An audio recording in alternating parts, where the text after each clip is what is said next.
He just sees you Well, either poof way. an owl into existence. He lives for me, and he dies for me.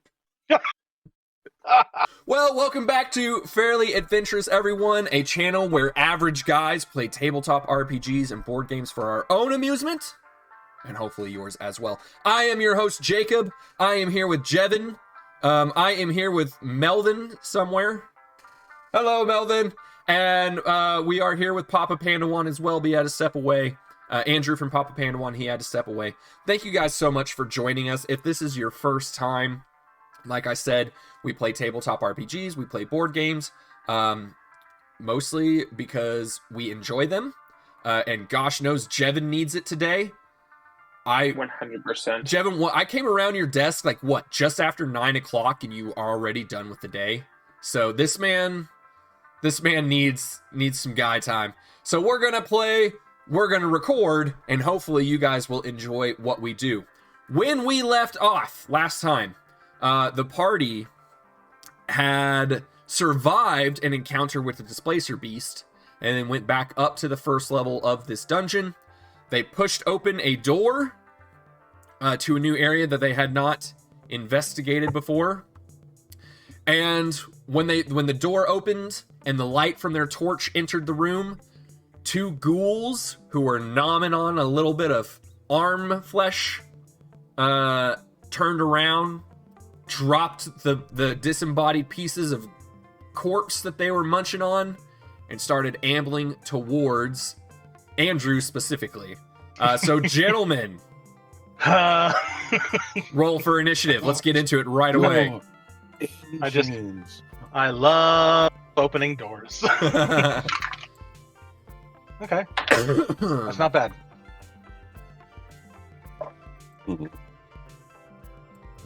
Shiny. Have the results when you're ready, Governor. All right, Andrew, go ahead. All right.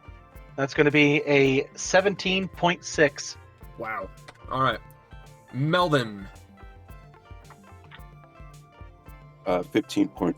15.4. Javine. 11.1. 11.1. Is it French now? I don't know. When did that even start, Jevin? Like gotta be a year ago. I don't know. Because if he is, I have a sudden and indescribable dislike, and I don't know why. Almost as if there's centuries of bad blood there. All right. I'm not even going to.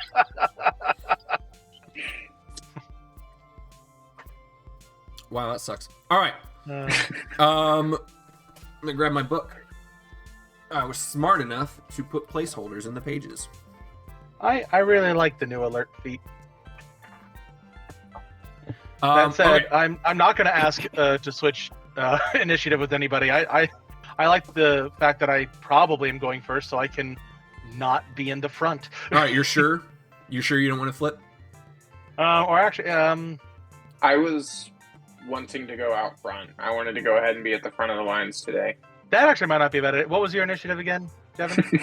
11.1. Right now it goes Andrew, Melvin, Jevin. I can swap them. I'm with enemies not included in that list. You know, actually, let's see here. So you swap with him. Wait, actually, since we have two people with alert, could you swap with him and then I swap and we do that way? Yeah. I don't know if that would be necessary. Do you want to put him first? Let's say put him first. And then you second. I wouldn't hate that, at least within our own personal initiative. I don't mind being the last of the three. I don't know if you're planning on wild what's shaping. going on. Oh, you would. It all depends on what's happening. That's fair. That is very fair. All right, so you guys want Jevin and you want Jam? Yeah, Jam. Yeah. Jam! I would happily swap my initiative position with the heavily armored Goliath who wants to run up into the front lines. Yes, please. Because if I go first, I'm just running back behind the heavily armored Goliath so that he can get until he gets on the front lines. Yeah. This way, he can get up there, and maybe I won't have to waste an entire turn running away. All right. So we want jam. Yeah. All right. Yeah, Very good. I like that. Hot jam. This is my jam. Oh gosh. All right. Well, here's the initiative order, gentlemen. Ghoul Red, Jevin, crap. Andrew, Ghoul Blue, Melvin, and then a figure you guys can't see yet. I know they buffed initiatives for monsters in 2024. They rolled but how really the, well. I was gonna say, but how the heck did I lose to a ghoul? They have a negative initiative and still beat you. They Dang rolled it! really well. Well, may that be the only nat 20 you roll. Oh is no, on they their don't. I'm sorry. initiatives. Ghouls don't have a negative initiative. They have a positive, but still. Dang it! Like I said, I know they buffed initiatives. Yeah. All right.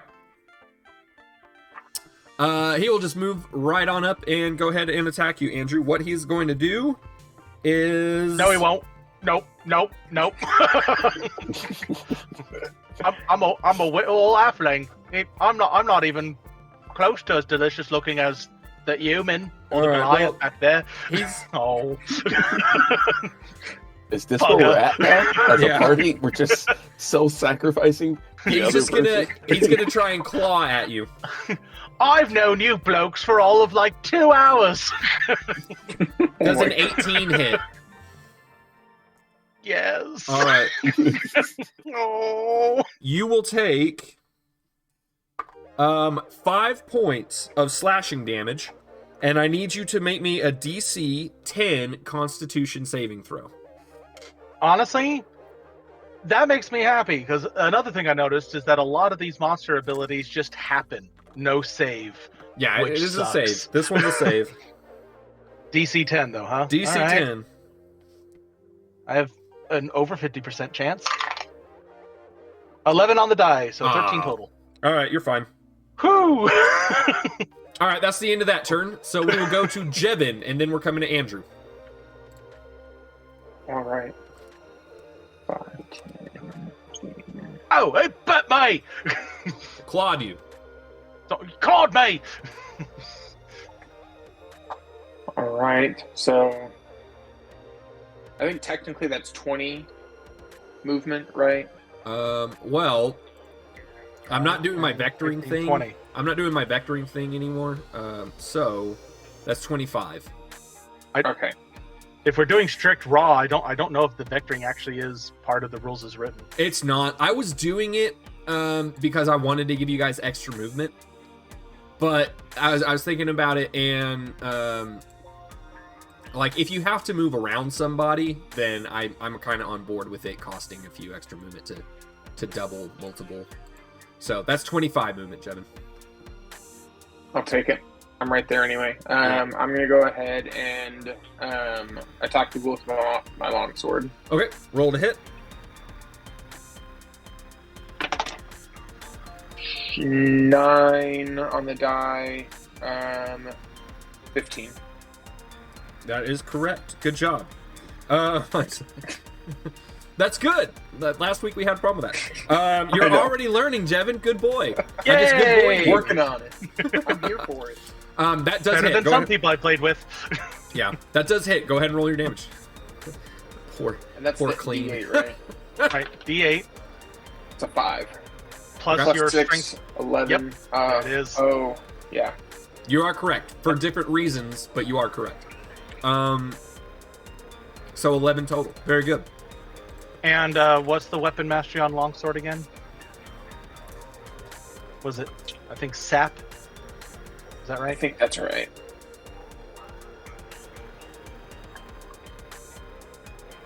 So, assuming this thing survives, Yep, sap. yeah. Assuming it Disadvantage survives until its roll. next, yeah, it has disadvantage on its next attack roll. Okay. That's made before Jevin's next turn. Okay. So, All I right, like very good. showcasing the weapon masteries because they're a really fun new addition to 2024. I think that's probably my favorite part of all the Oh rule gosh, changes they did. it makes martials so much more flavorful. Yeah. I love it. All right, very good. Andrew, you're up, and then Ghoul Blue, and then Meldon. All right. So, Well, since I got someone right here next to me, I'll go ahead and take a little slash and stab at it. we'll try with the short sword first. Not at advantage, I know, but well, that said, since it is a +1 short sword, that's a 17 to hit. That will hit. All right, that's gonna do sneak attack. Hooray! That's 3d6 +5. Holy moly! I say here, that should be 16 slashing damage. And if it's still up, I'd like to make me bonus action, but not really, attack with the dagger since it has the nick property. It is not up. Oh, it is not. Oh, fantastic. Well, sorry. We're wasting that sap there for you, but alright. right. No, It's right down. then. Let's go. So I'm just gonna go ahead and Nick just pop on back here and bonus action oid because I can, because I'm an halfling and that's all I need. Speak I face love first this and accent. say Goliath butt cheeks. That's a 16 on the die plus 8 for a 24 against a DC of 15 to initially get the hidden condition. Yep, you got it. And now it's a 24 as the DC for anything trying to actively find me. I'm wedged right up in there. Just Thank God I've got this chainmail. I've turned from an halfling into an arseling. Oh. Boo. I hate what you did there. And that would be my turn, governor. Yeah. Alright. Cool Blue and then Melvin. 1, 2, 3. Will attack you. This one will not try the swipe.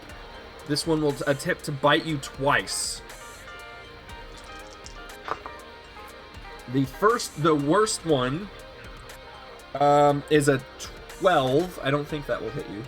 It will not. And the best one is a 14. I don't think that will hit you either. I think Will not. All right, then you're fine. You're good to go. Get Well, out, not you. man. Melvin. Melvin is good to go. And then we'll go back to the top of Jevin. Just leave. Get out of Good here. on you, flat nag. Or no, Good we job. won't. We have Melvin, and then we have one other thing. I am going to cast Starry Wisp. Oh. Oh, right. Uh, Good idea, considering that these things look all undeadified. Yeah, let's see if this does anything. So that's going to, oh my gosh, 12 to hit. That does Boy. hit. Hey! Oh, nice. And that will be 11 points of radiant damage. 11 points of radiant damage. Okay. Nice. You do the damage. It doesn't seem you're used to that spell. It doesn't seem to do any addition. It doesn't seem to have any additional effect other than what you're used to. Right. So now it's a glowing ghoul. Yeah, It- but it It's emits dim- bright. Yeah, it emits dim light in a 10-foot radius and can't become invisible. what until the happens end is of when this you is, Just didn't have that. when you hit it, a piece of its decayed flesh falls off, exposing ribs, and the light actually comes from inside of the rib cage. And you see every decayed piece, every hole in its flesh, there's light Bit seeping more. out of it. Bit more than I wanted to say, really. All right, anything else, sir? I will bone it, or I don't remember the rules on this. Can I, let's say that, bonus action, don't at me for saying this, probably incorrect, but Shillelagh? Shillelagh? Shillelagh?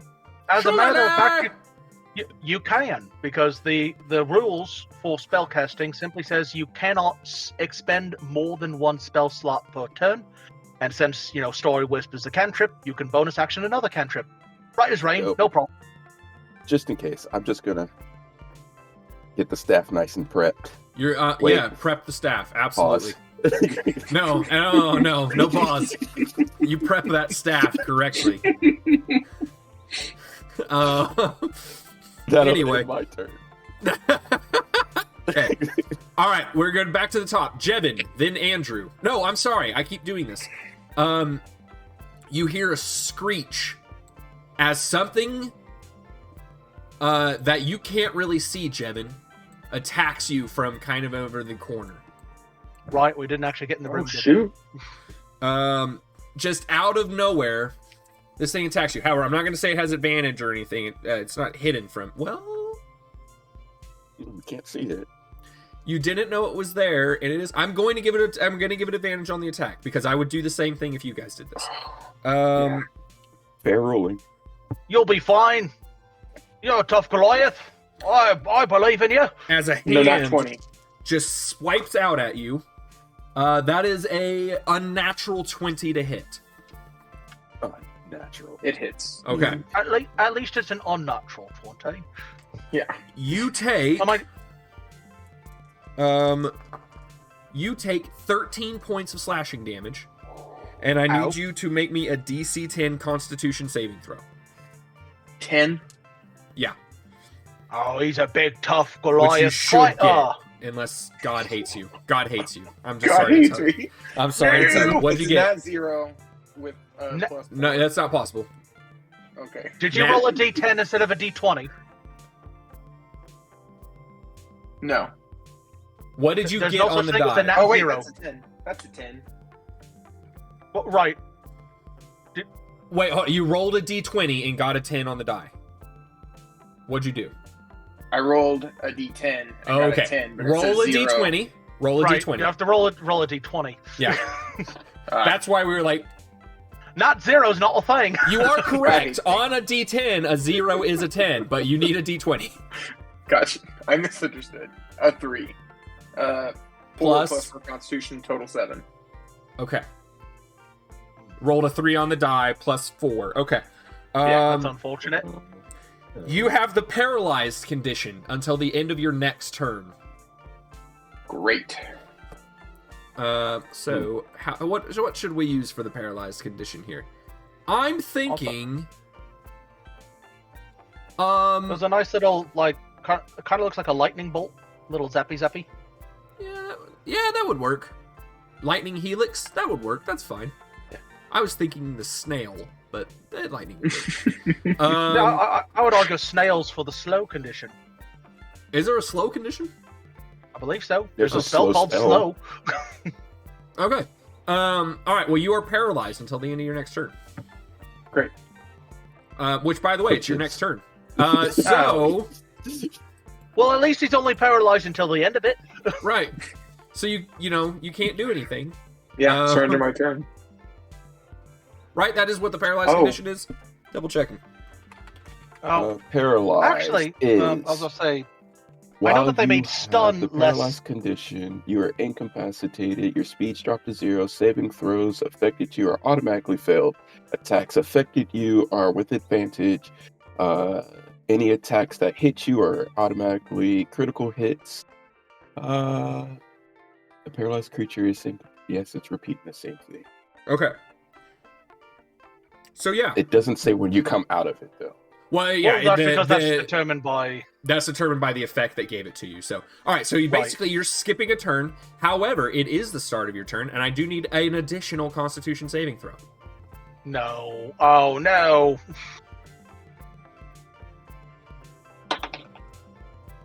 That is 20. Okay, There you're we go. fine, and you're immune to the gas stench for the next 24 hours. So you'll never have to make that again. All right, very good. Jevin, you could complete your turn by being paralyzed. Now you're no longer paralyzed, but we skip your turn. All right, Andrew. Then we go to Ghoul Blue, and then to Meldon. All right. So, since I am hidden, I believe, as we discussed last time, I'm able to pop out, do a quick wham. Yeah, with pop out of advantage the and all that booty. fun stuff. Pop out of the Yep. booty and swipe. That's right. Proudly. But with advantage. You've got Melvin behind you, readying his staff. So, scimitar, sorry, not scimitar, short sword attack at advantage. Interesting. Rolled 2 13s on that, so that's going to be a grand total of a dirty 20. Yeah, you make it dirty. I do. Yeah, I get my snake attack. Slightly better than last time. That's going to be 18 points of damage. Okay, that will kill it, or unalive it, unreanimate it. All right then. Dead. Almost don't need my dagger at this point. Well, what I'm gonna do is see here. Exactly what I did before, actually. Just if it works, why? And I forgot this is combat. I should have been rolling my stealth at advantage because I have Skulker. Oh. Because I really need it. That's a 26. All right. Once again, just crawl right up there.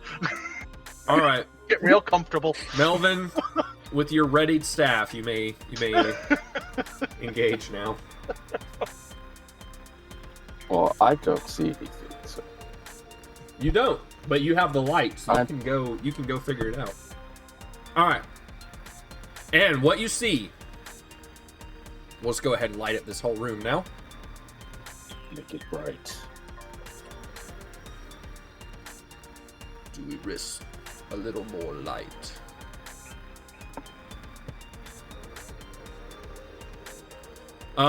Is a ghast staring at you. So gorgeous.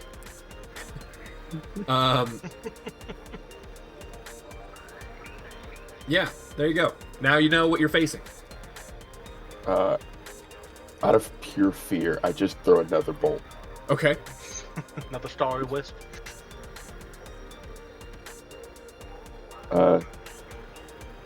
That's a 21 to hit. Yeah, that'll hit. That'll do.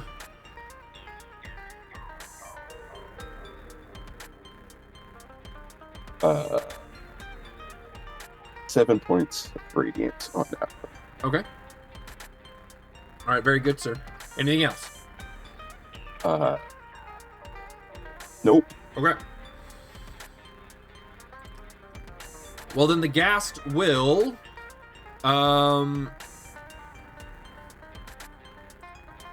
just continue to attack the Goliath.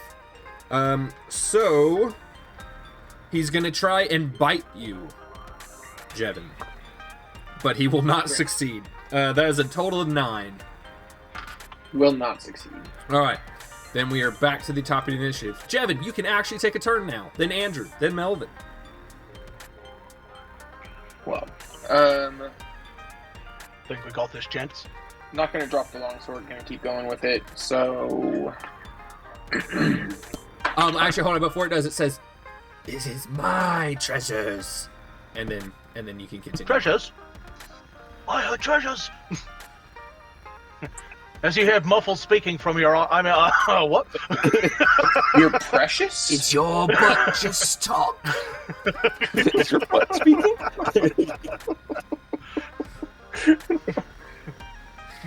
Will a nat 19 hit? I'm sorry. Yes, a nat 19 will hit. Yes. Perfect. Nice.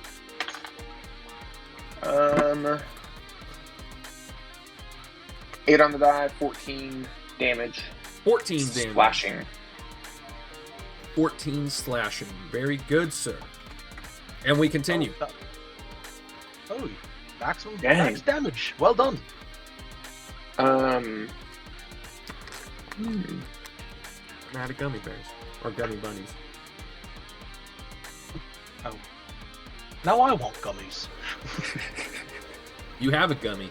It's called a Goliath. Can I go ahead and do a bonus he is action squishy. second turn? Yeah, you can. You absolutely can.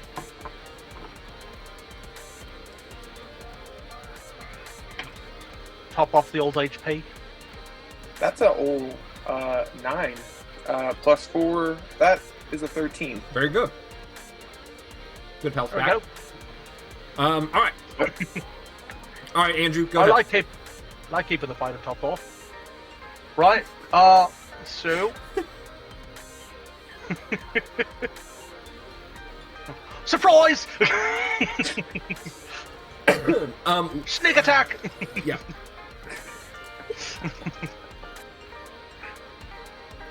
That's going to be a 25 to hit. That will hit. Right. 4.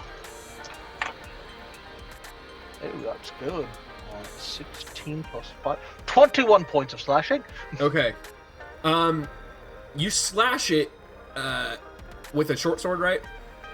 Yeah, with my magical short sword, yes. Okay. You slash it as it gasps in surprise. It tries to lash you with its tongue, and you slice off the tongue, and then come across and get it in the throat, and it gurgles dryly, like there's liquid in there, but because it's undead, it's congealed, and it goes, and it falls on the ground and dies, and you have ended the battle. Well done, gentlemen. There you go. Right then. You know, gents, I think we're getting rather good at this, so long as it's not some sort of horrific demon cat that can exist in multiple places at the same time. I still think we He could did take mention treasure, so I think It this did is our mention cue treasure. to start digging through things. Oh, absolutely. Well, I'm going to go over every square inch of this place. He said treasure. Let's look for some treasure. Look for the shinies. Oh, I like it. Just carefully.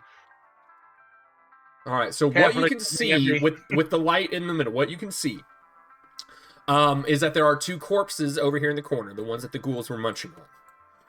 Right. Otherwise, there are 2 doors, one to the east and one to your northwest, and that is all that you see currently. Right. Oh, now the guest mentioned that it was its treasures. Does it seem to be having anything valuable upon its personage, on its corpseified body? Make me a Constitution check. Constitution, interesting. All right.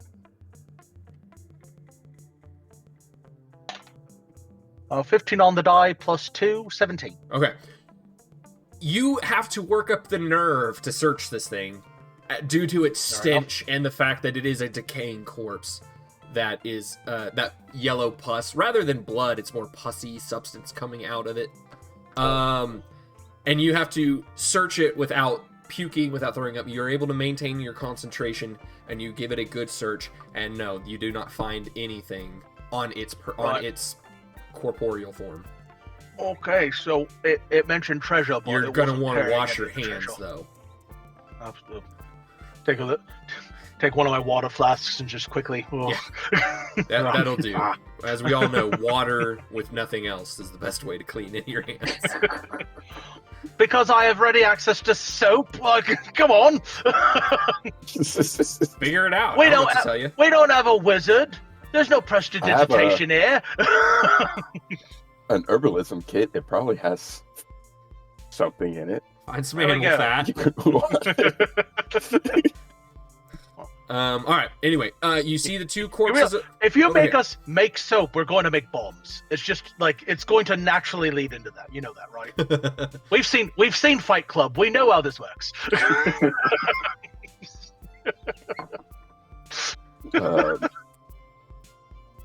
I guess I go. If no one else is. Is there anything on the corpses? That's a good question. Let me see. That'd be my next guess to check if that's what they. Assuming that's what they were munching on. Okay. Assuming there's any treasure in this room.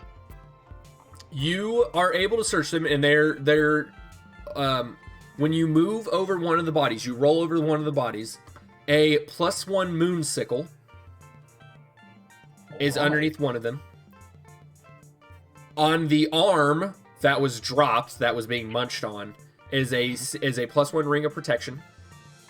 Ooh. And in the tattered clothing of the one farthest to the east is a single health potion. No Regular checks health required potion? for that. I'm sorry? Regular health potion? Double checking. Yes, regular health potion. All right. Look what I found. Whoa! Look at that. Right. So that looks like something you might be able to benefit from. That old sickle-looking like thing there. I mean, it looks wicked sharp, but not quite my thing. And I don't think that our Goliath friend over there would be using it. It's too small now- for me. As for this ring, however, it's a nice shiny ring. I wouldn't mind it. I have no Personally. problem with you having this one. Thank you. Because, but bit of a meta game moment here. I have the least AC of anybody here, and I keep being in front. It's a not great combination. Thank you. I'll go ahead and take the ring. Now I've Hey. already got me a nice greater healing I'd say you potion, should so I take don't the- mind. I was going You to ask think where that- He's already everybody's used seeing his that. second wind. Well, he's got a couple others, but I actually agree with you on that one. He's also big. Probably a good idea to give him a little extra healing. Since you have an Might option be. to stay back from range, if you'd like. I'll take it. Although it is impressive when you turn into that bear. Yes. Right. So Moonsickle is gonna go to Torin. I'll grab me the Ring of Protection. And Flagnag gets the potion. I think that's a right, fair, equitable distribution of Agreed. the goodies. Now, we checked the corpses over here. Look, we didn't check the corpses of the two uglies that we saw when we first entered the room. We should check them just right quick, just in case there's anything else on them. Might not be. That's But a good we should- point. We should be thorough, Go for it. so we'd like to do that. Okay. Agreed. Again,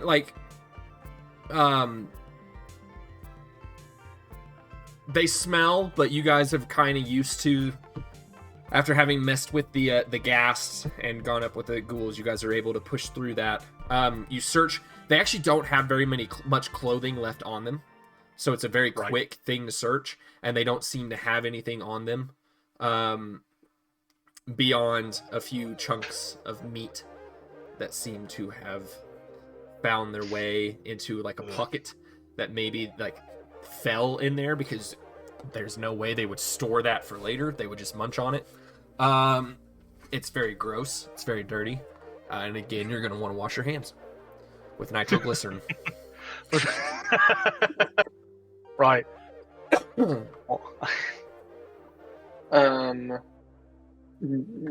Just for the heck of it, the clothes that they're wearing, are they like tattered and easily like rippable to where I could like create just like a strip of fabric and then like wrap it around my sword? Sure, yeah. I'm gonna do that just because. Souvenirs. Oh, Exactly. I feel like it could benefit me at some point, possibly. okay. Okay. Wrap around your We'll see. sword like on your hilt or on your blade? Around the base of the blade. Okay. All right. You do that. You kind of tie. You take out a strap, wrap it around once or twice, and then fit it through and pull tight so it stays on there without cutting it. All right, gentlemen. What do you want to do next? Well, I guess we choose a door. Right.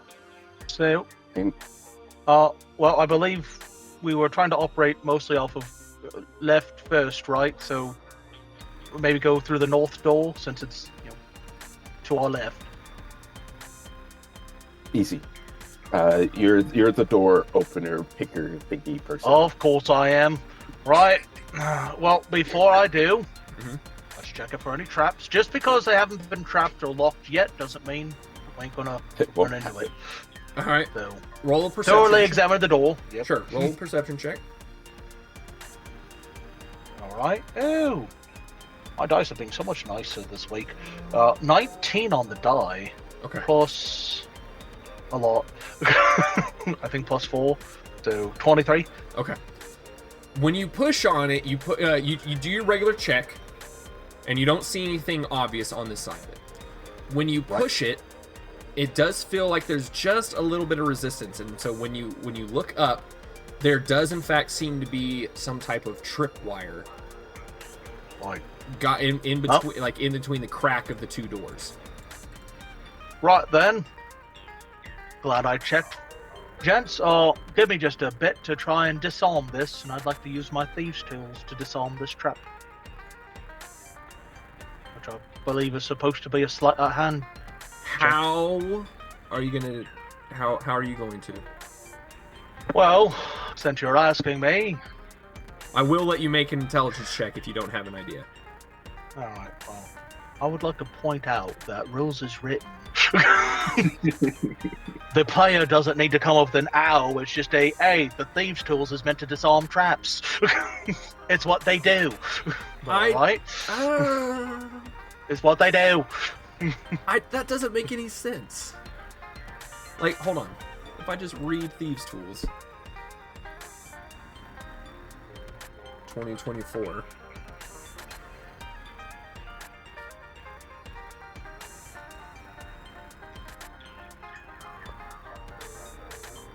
Can't you ability check to use a tool. If you have proficiency skill to use a check, you have advantage. Okay. Pick a lock or disarm a trap. I would argue you still need to know how to disarm it, though. I would argue that rule does not, as written, that rule does not specifically say you magically gain the knowledge to disarm the trap. And my counter argument would be, I'm a rogue with proficiency in the tools, so I have training with it, so my character would know, even if I am too dumb to think of a smart way to disarm it. I have proficiency with a scalpel, but I would not go perform surgery without knowing what I'm doing. Right, Jacob, we are in a definite disagreement about this. That's so fine. That's fine. There's a tripwire up there. Yes. I will examine the mechanism to see how the tripwire works and see if it's safe to either cut the wire without setting off the mechanism, or if I need to go find where the wire is connected to and disable the mechanism there. Okay. That's my best guess. Okay. Intelligence check. Or investigation. Which I assume is the same thing, because I doubt you took proficiency in investigation. Actually, I did. I took expertise in investigation. Oh, good. All right, good. Go ahead and make it. That's a natural 20 with a plus 5, so 25. Okay. All right, you definitely do not want to cut the wire. All right. So. When you investigate it, you're like, as it seems to give tension. It is a tripwire. You don't want to cut the wire. It seems to go into a metal tube that runs up into the ceiling. When you look up at the ceiling with the light, there are holes in the ceiling above you. Right. I'm just thinking. What you figure out is that you can get enough tension on the door, or enough slack in the wire, that you can slide the door open without triggering the trap. Then I would like to do so. And if for some reason I'm not tall enough to do it myself, because I am only you got the Goliath over there. Yeah. I was like, pick you up. It was like, lift me, boost me. Upseas. No check required. No check required with the thieves' tools on this one. You just slide the door open. That was in my head. That's what made sense. Is that if you don't want to trigger a trap wire, just don't trigger a trip wire. And the Goliath might need to duck. All right. Right. So you open the door. Light filters in. From this distance. Okay, there you go. You see a pathway, and a few feet in front of, a few feet after you, instead of stone, the ground is covered in sand. Golden sand. Interesting. Ooh. The beach.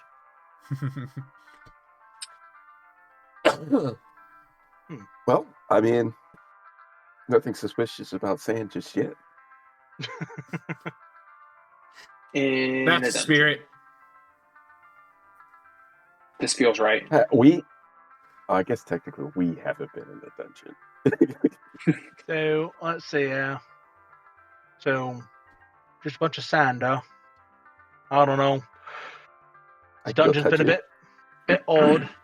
No, I don't think we should touch it. Let me just take a look at my pack here. I've got items. Give me just a moment here. Ah, here we go. All right. Don't know if this will do anything necessarily helpful, but I'm going to do my best. I'm going to take out from my pack a bag of ball bearings. It's got 1,000 ball bearings. I'm going to do my best to scatter it across the sand to see if anything stirs, if it triggers anything like that. See if disturbing the sand with the ball bearings. Just scatter them out. Okay. So I'll walk up here and scatter my ball bearings across the sand. Kind of toss them as best I can, just to see if anything happens. As soon as they hit the sand, they kind of stop moving, burying themselves in the sand. It doesn't seem that those triggered anything. No. Right. Fair enough. All right. Torin, do you have any sort of druidic magic you could use to try and see if clear this hallway of the sand? I just don't like not being able to see the floor. The sand worries me. it. I don't think I'm not the kind of druid. Not that kind of druid. All right. I've heard tales of some of you magical folk being able to conjure gusts of wind and things like that. I thought it might be helpful. Yeah, I didn't prepare that one today. Oh, it's all right. I Fair didn't enough. think wind would be needed much inside of a cave. That's fair. Right. Okay.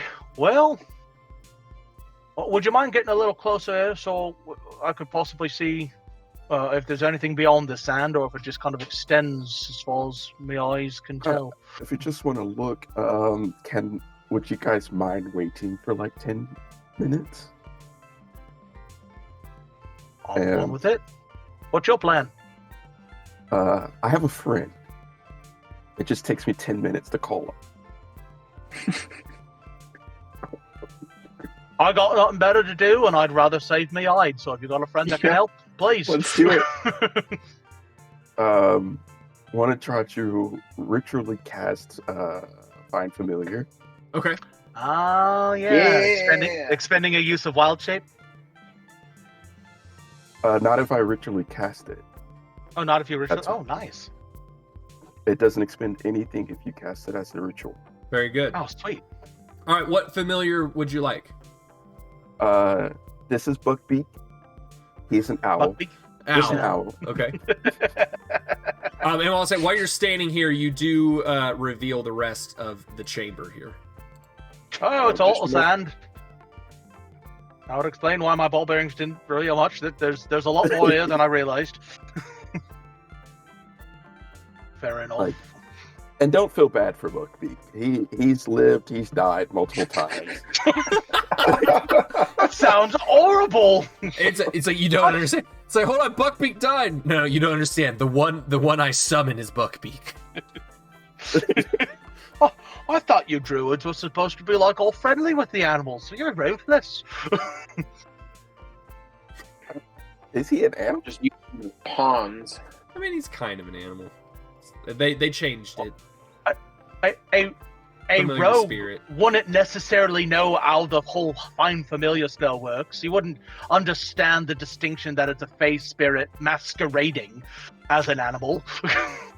He just sees you Well, either poof way. an owl into existence.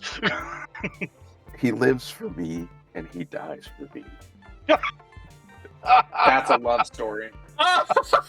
We have mutual respect Oh my in this gosh. scenario. And I just launch Buckbeak into the room to see Okay. if we can get more of this area seen. and Launch him what's into in the room. Like does he start flying, or do you just throw him onto the sand or up in the No, air? he's gonna fly. He's We're flying gonna around. start Okay. him off flying in a circle, Okay. to see if this is all that's in this room. If this room's larger. No, And this is then you if guys are there's able to nothing- see the boundaries of the room. You're able to when you kind of poke the torch in and you see the area. This is just a sand-filled chamber, and as he's flying around, it doesn't trigger anything. Hold on, I'm out of focus again. There we go. Then I give him kind of a signal, and then he just like lands in the center of the room. Center, like right here. Yeah. That's Wait, fine. pick a tile, any tile. This one. All right, Yeah. he lands and nothing happens. Well, he seems fine.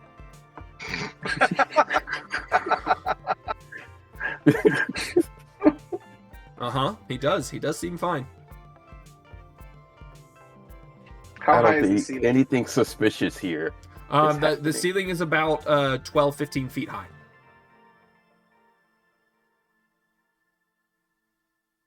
Do we have any brave soldiers who want to? I thought I've got a rope in my pack. We could put it around the lightest one of you two, and if one of you like starts to like be taken away or something, I'll just pull you back in. This is my favorite part of dungeoneering: is the party being possibly afraid of absolutely nothing, or possibly afraid of everything. All right.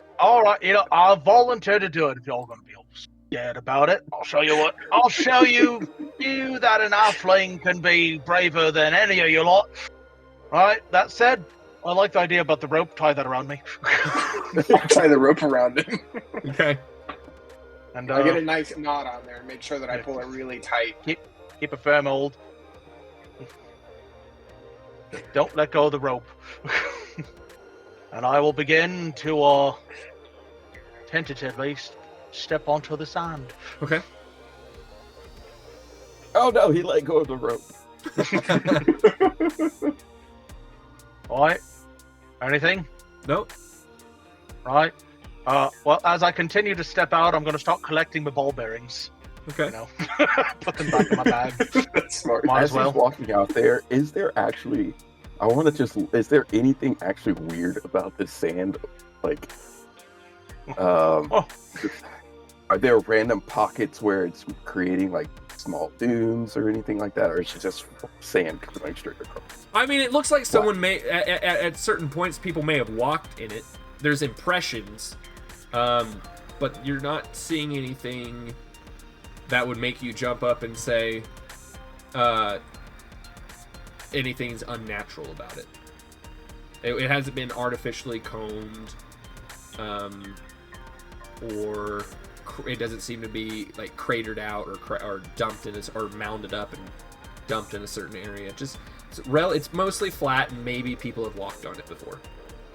Okay, so Or maybe familiars have sacrificed themselves by walking on it. We don't know for sure.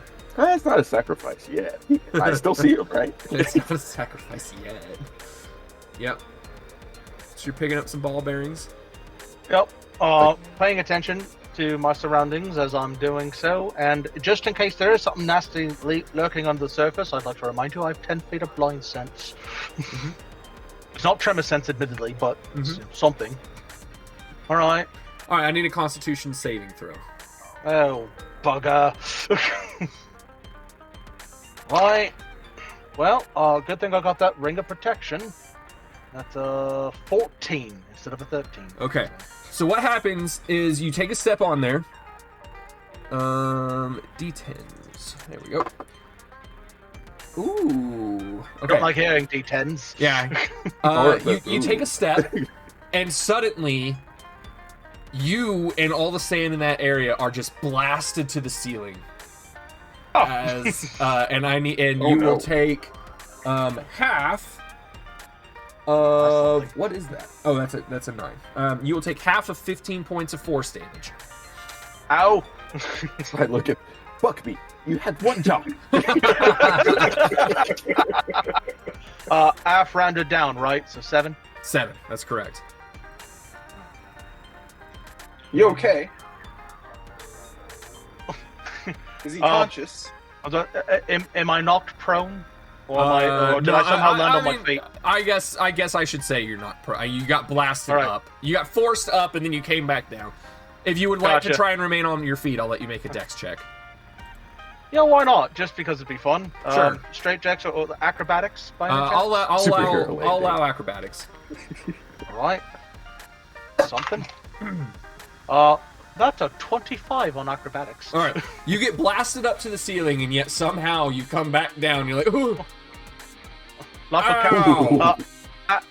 Halflings is like cats. We always land on our feet, but that hurt. You turn around, and in the fire, you've got like dirt and lacerations on your cheek, and you're like, but I landed on my feet. So, what the hell was that? Sam, I did don't you know if notice it's one anything? thing in here. I didn't notice anything. It was like it was nothing living, nothing that was, scurrying under the surface to my knowledge. There must be some sort of magical traps or something hidden beneath the sand, which I can't. I'm torn on this one. If it's trapped, then that tells me there might be treasure. But if I can't see the traps, then I don't know if it's worth the treasure.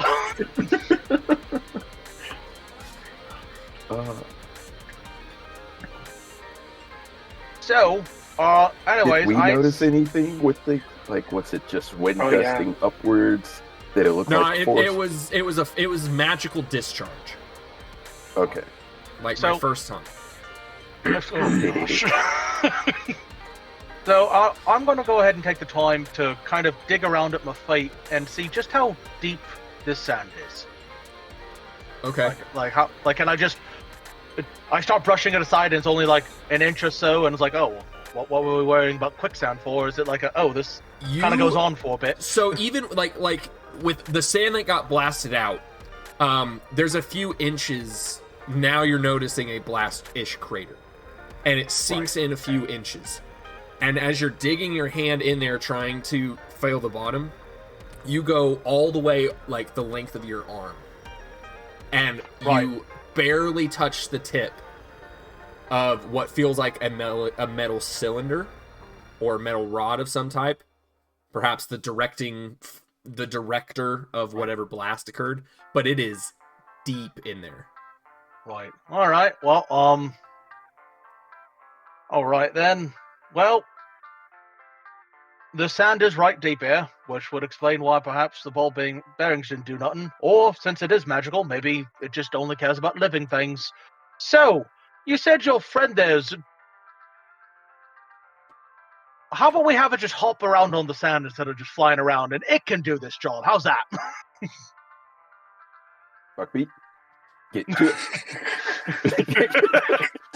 I'm going to collect myself, take my ball bearings, and I'm going back. I'm going to step back, let you come back to your spot. And we'll let the overgrown canary tell us if it's safe to walk out on the sand. I'll say that you're able to collect out of 1,000. Oh, that's what it says, a bag of 1,000 ball bearings. I'll say now you have a bag of like 30. Oh, 30. Gotcha.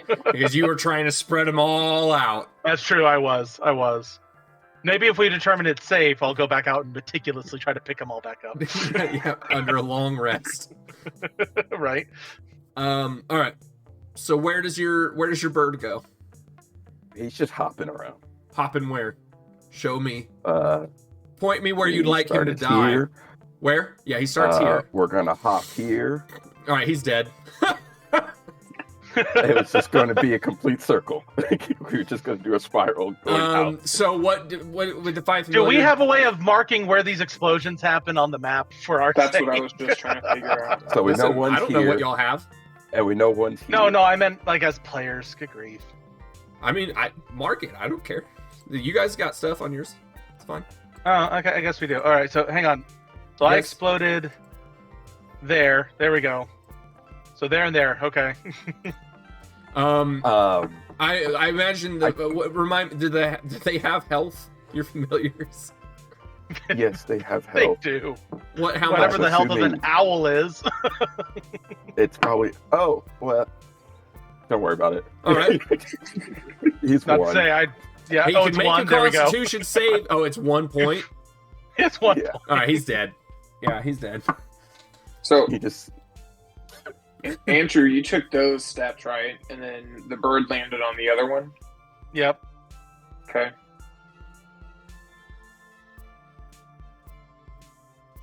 Well, I'm trying to think what's if you want to swap spots with me, I'll walk out there and walk across the room. There we go. That's the true That's trap really finder. close. The guy. I was gonna say, wait, that's the true trap finder. The guy with the most HP. When perception fails you, go with the person who can take the most hits. I would be perfectly fine with swapping. Now that I know that it's not going to just like drop and go down into a giant pit. Probably. So I'm going to take my rope off you, and I'm going to go ahead and, just oops right by you. Yep. And I'm going to go step forward. Okay. Perfect. I'm just I'm waiting gonna for the go- kicker. When we Yeah. do all of this, only to find out that there's nothing in this room. It's literally just a room of explosives. For kicks and giggles. So I assume that's another good spot? I will tell you when you blow up. Perfect. All right, make a Constitution save. Ah! That's a dirty 19. Okay. You will take 12, half of 12 Oh. force damage. You don't go touch the ceiling, given your size, weight, and strength. But it does actually knock you off your feet, as you'll take 6 points of force damage Oh. from 12 halved, so 6. Just the initial 6, right? Yes, yeah, you're gonna take 6. It would have been Okay. 12, but you made your saving throw, so you take half. Okay.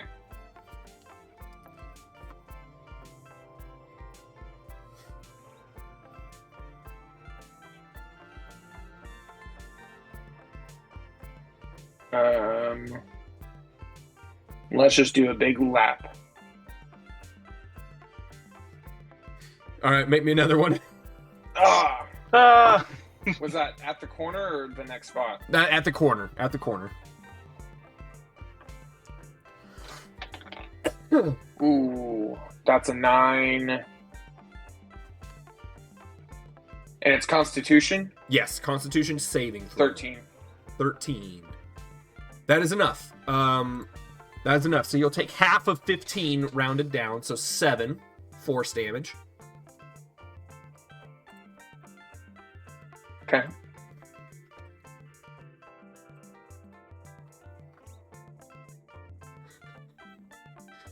how Man, you doing there, mate? You guys are really just gonna do this, huh? I'm at about 17. Can I take that potion that I he's just already out there. picked He up? still has to walk back. Yeah. True. I mean, he can could walk backtrack. back the way he. True.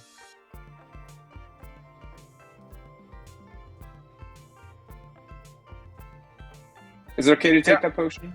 Yeah. Oh, I mean, why it's your not? potion. They gave it to you. Your I mean, potion.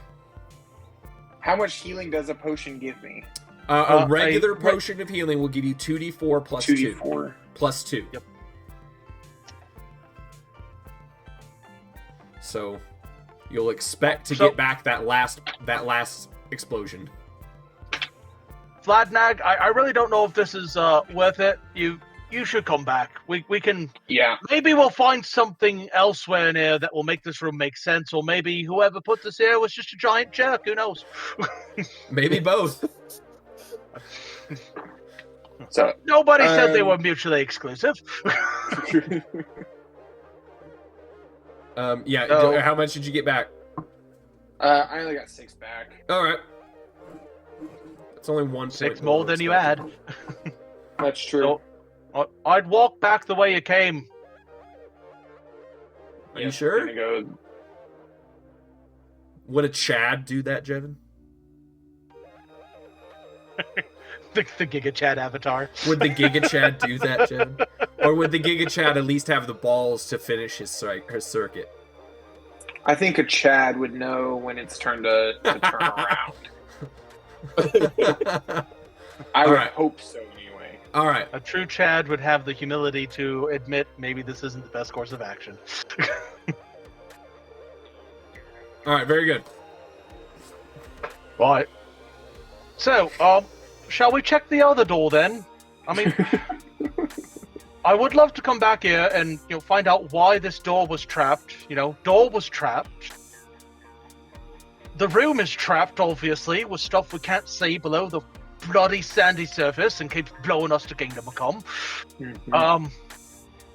So maybe we can find something else in this here dungeon that could, I don't know, disarm it or give us some way of detecting these traps. I don't know. All I know is I feel like there's got to be something in here, unless it's all just one giant red herring, which I wouldn't like very much.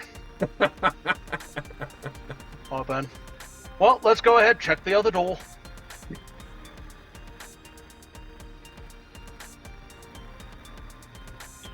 Doran, you coming with? Oh, whoa! Blimey, you're fast!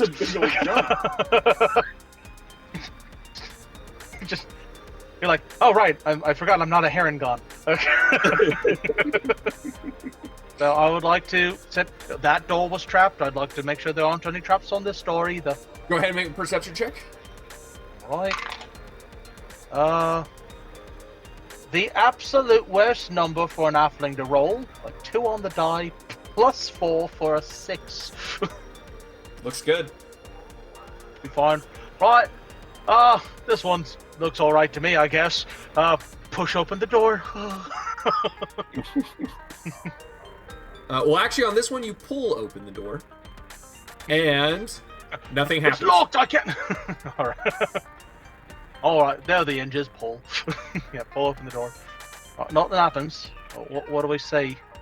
Oh, great damn. Another hall. All right.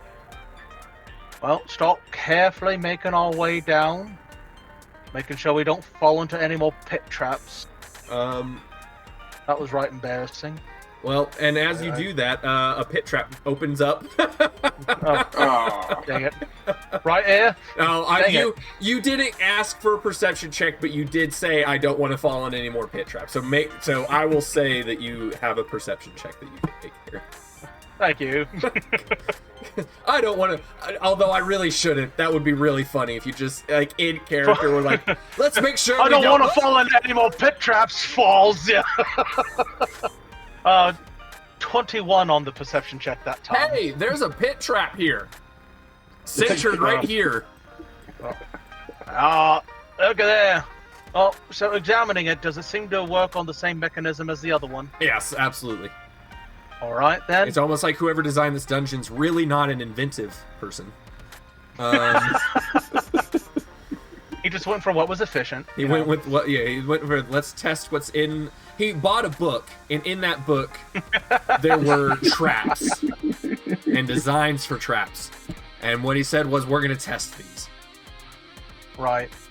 So let's see here. I had a dagger. So I know that So I far, used so a dagger good. last time. Would I need to use something as large as the dagger to wedge the mechanism, or could I use something a little smaller, like possibly a pick, or maybe a narrow a crowbar. or a set of narrow-bladed scissors? I don't want to use my crowbar. Yeah, I'd say the narrow. I'd say you could probably put the scissors in there. I wouldn't say the pick because the picks have to be they could probably break. Oh, that makes sense. You Yeah, with they're your all thin. proficiency in thieves' tools know that those lock picks are bendable and breakable. But a solid piece of steel would be good. All right. So I'll go ahead and take. I've got some spare scissors because I've got multiple thieves' tools with me. Can never be too prepared, apparently. Yeah. I'll go ahead, take one of them, and use the scissors to wedge the mechanism so that we can walk across safely. Okay, very good. You're fine with that. Yay! Right. Glad I saw that one. Nice job. Appreciate that. Cross. Wait for the light to catch up. I can see kind of dimly past, but it don't spread around the corners. How long do those torches last? Someone remind me. Oh, actually, that's a good question. And I think only an hour, but I mean, we could have easily struck up a new torch after we finished our last long rest. Yeah, let's I mean, say short rest. let's say that at the end of that short rest, you had to strike up a new torch. So let's keep track of that torch count, just in case something bad happens. it's dropped. All right. That's fair. It says 1 hour. Okay. Yeah. Let's call this what that first torch you lit up. You had to is gone. You had to light up a second. All right. Easy peasy. All right. Very good. Moving on. I'm waiting right here until I can get a good visual confirmation of what's ahead of me. Do-do.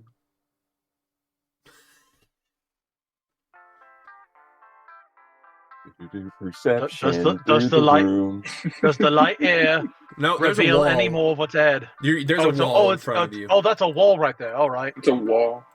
Then I would like to hang on. It seems to be metal. It's a metal wall. I would just like to point out. So does it look like that there's some openings here? We just can't see it. Yes, currently correct. From where we're standing. Okay. Correct. Then, along with my thieves' tools, is a small mirror mounted on a metal handle. I would Yes. like to use the mirror to peek around the corner. Okay.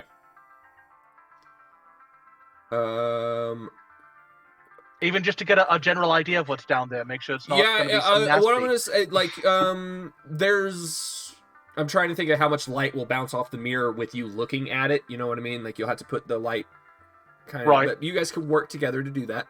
And kind of make like a little searchlight.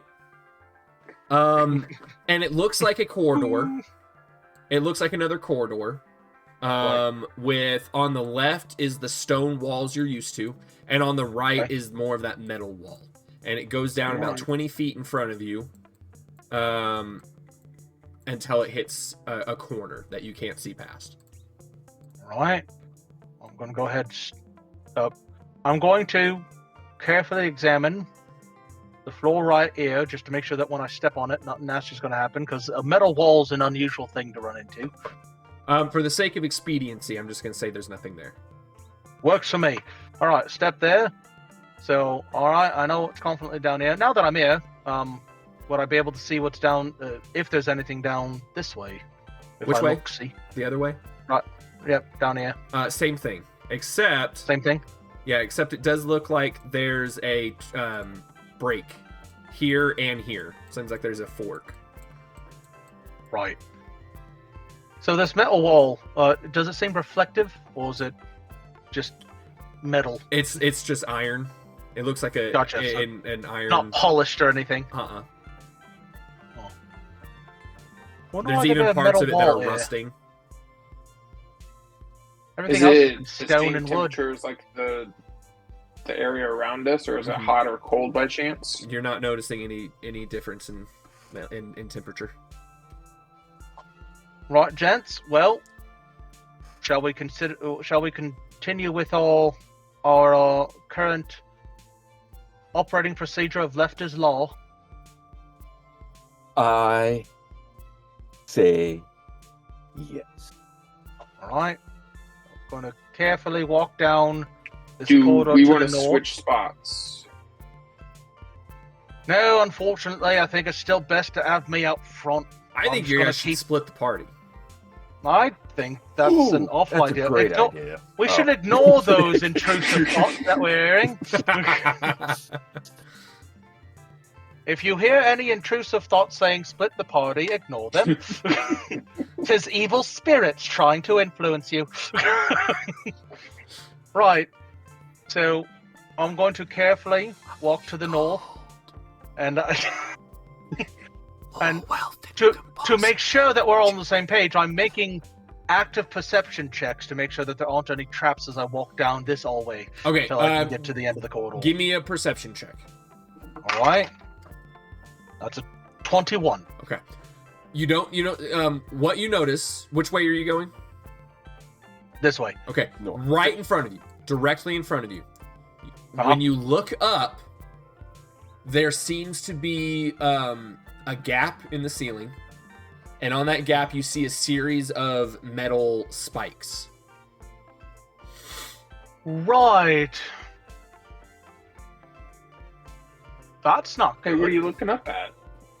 Well, there seems to be a bunch of metal spikes up there, which leads me to believe that something down here may be responsible for setting them off, to making the spikes up there come into contact with the ground down here. And Or possibly the ground down here to rise up to the spikes up there. what was your? It was 23. 21. 21. As a part of that perception check, I'll let you say that you were looking around on the ground too. There's nothing distinct that you notice. It doesn't seem like there's any tiles raised up. You don't see any tripwires or any such thing. Do the spikes seem to only exist in the area above this square? Or do they seem to extend further? No, they're in a line, a horizontal line, a parallel line to you. I'm sorry, perpendicular line to you. Right. Okay. So it's like a gate. Almost. As far as I can tell, there doesn't seem to be anything that would be over here. Just right here. No, from where you're standing, you see them, and you're looking around to see if there would be any triggers. And the only thing you can see is that single row of spikes directly in front of you, and you don't see any other gaps in the ceiling further down. Right. Right, gents. So it looks like there's something up there, but I can't seem to figure out whatever mechanism might. I'm an idiot. Oh. Also, there's lining up underneath them. Lining up underneath them on the floor are gaps in the stone. Gotcha. Holes in the stone. All right. So yeah, so up there we got these metal spikes, and down here it looks like we have some slots. You know, so these spikes are going to come down and fit into the slots. I don't know if it's meant to be like a skewer you trap or like some sort of portcullis situation. That said, I can't seem to figure out what would cause it to lower. So I have a feeling we're going to find out real soon. Well, so we have two options as far as I can see. We proceed forward and just trust that we hopefully don't do something that would cause us to get separated, because we have to go all single file in these narrow hallways. Or we investigate the other way first. I would say we know that something's happening this way, so we can go check the other direction just to make sure that maybe it's a different scenario happening that way. Absolutely. Agreed. Right then, so I'll just go ahead and head down this way and give it the same treatment that I gave the northern route. Okay. Same kind of scrutiny. I'm not even gonna ask for a check. You know what you're looking for. Right. Keep going. And stop. Right in front of you is the exact same situation. Spikes on the ground, slots in the spikes in the air, slots in the ground. Right. Could I use my mirror just to peek around the corner right here? You said that there was an opening? Yes.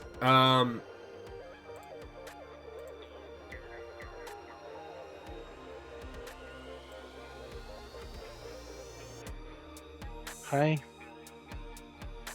And there seems to be a separate opening down here? Correct. Interesting.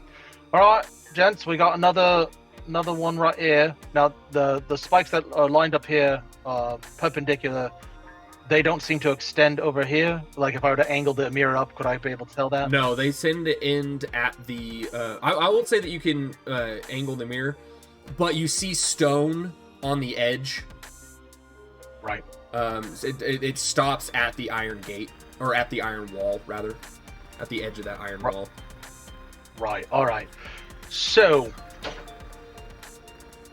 once again, gents, I can see what could be an obstruction, a trap, something, but not how it's set off. So, for an abundance of caution, how do y'all feel about jumping?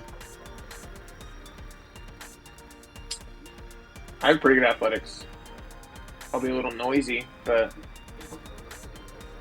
I'm down for it. Right.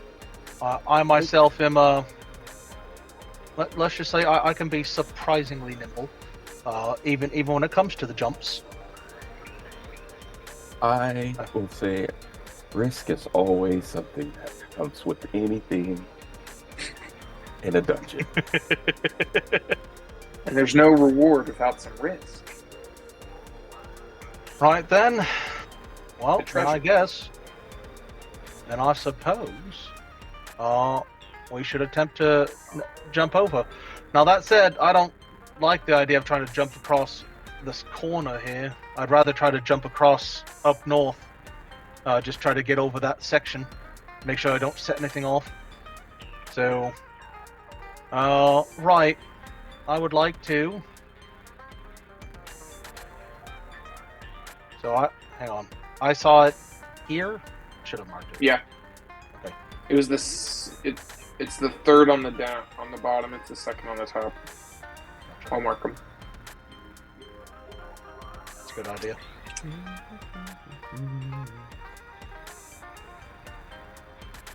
Alright, so getting a nice little running start. I would like to attempt to jump over the square where I was noticing the iron spikes and try to get to the other side with hopefully avoiding some sort of tripwire, pressure plate, something situation that might be there. All right. What's your strength score? Well, as a matter of fact, as a thief specifically, my second story work, along with giving me a climb speed, allows me to determine my jump distance using my dexterity rather than my strength. Okay. And my dexterity is an 18. Okay. You're gonna jump the full length? Well,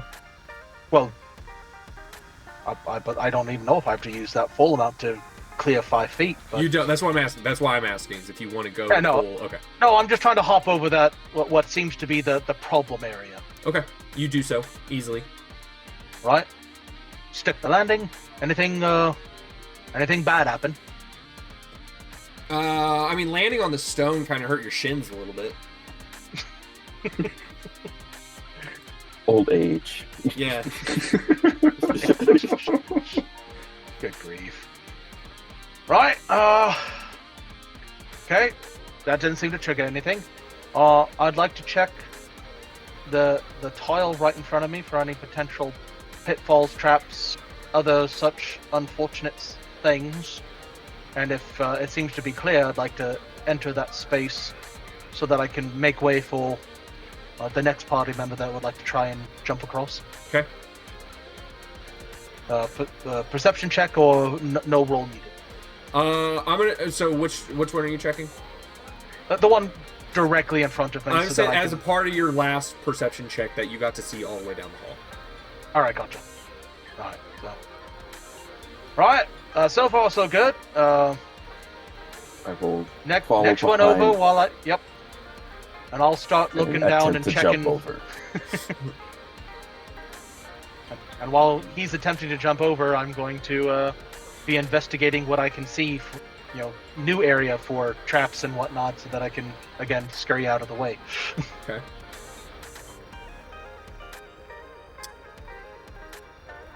I assume you'd like to resolve the jump first. I mean, does anyone have a strength score of less than 5 feet? Of less than 5? Less than 5? Yeah. No. No. Then you're fine. Everyone made it through. So I'm just thinking a running long jump is your strength score, unless. Oh, that's right. That's right. Yeah. A standing long jump is half that distance. Yeah, so. but if you, I'm just gonna say you guys you have plenty of room to jump to running long jumping if you need to, if you really are concerned about it. Fair enough. And even then, even if it was half, I don't think anyone has a less than 10. No. Okay. Do this. Oh. Yeah. All right. Andrew, go ahead and move 5 feet up. I'm gonna tell you that's clear, and then I'll let you make a perception check when the light catches up. Gotcha. And we'll just say he I'm holds the torch. He holds the torch over. you.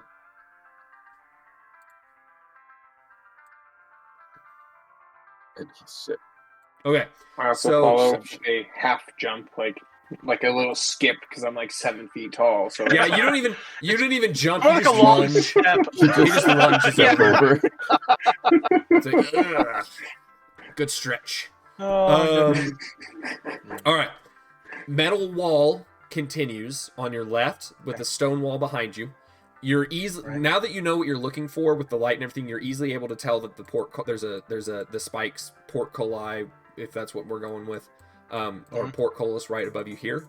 The wall ends down here. There's another metal wall blocking you. Okay. And it looks like a stone. The stone, like perhaps a pillar, or is right here with another entry, the another threshold or turn. Gotcha. Here. And so you're saying that it seems to be here, like other side of where we've marked it, or Yes. up one. No, it's not directly in front of you, but the line. Oh, okay, I see what you're talking about. Yeah. Well, did you want a perception check, or you know what you're looking for? I'm going to tell you.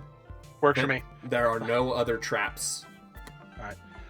Right, gents, we got another one right here, and similarly, don't know what's going to happen if we try to just walk right under them. So, I say like last time. I say you find out. Like I said, we don't have as much room for that full-on run, because you need to have at least 10 feet for the running long jump. That said, even standing long jump is half your score, and I can use my dexterity, so that's still 9 feet, which should be more than enough to clear. I like that you're still talking in character about stuff that is distinctly out of character. I'm a method actor, don't you know? No. God designed us with these stats, you say. That's how it works. And I know this stat lets me do this. That's right. All right. Everybody else out there worshipping, like, I don't even remember what Palor and Bahamut and whatnot. I know the real ones that govern us are the giants with the dice. All hail the DM. I've been able to see them ever since I knocked me noggin when I was only 3. All right. They all said I was a bit daft. For the sake of expediency, I'm gonna reveal as you get to the next area, Okay. and I'm gonna tell you there's another row of spikes here. Okay.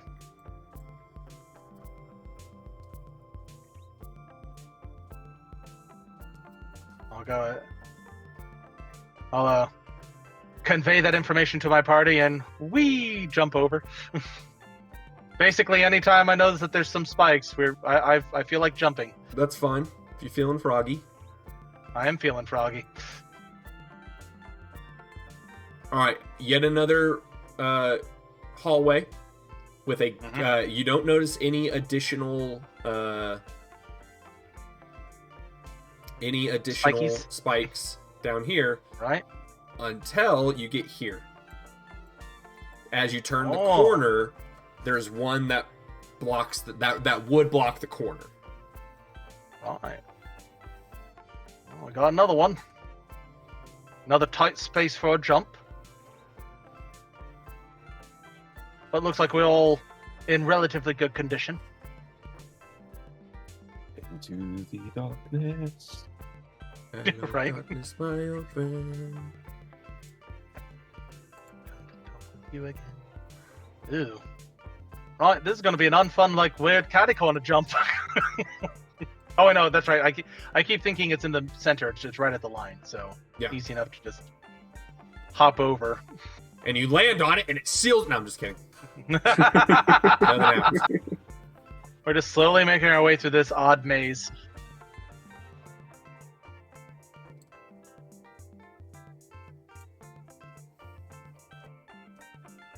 Right.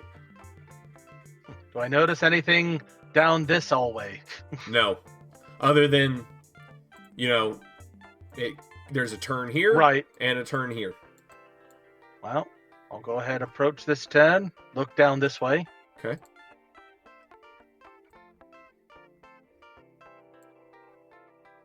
All right, more of the maze. There is a portcullis right here.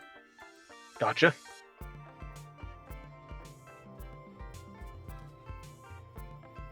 So should I be doing more like lines like that? Looks like it. Thank you. Yeah. All right, and then a quick look down here. All right.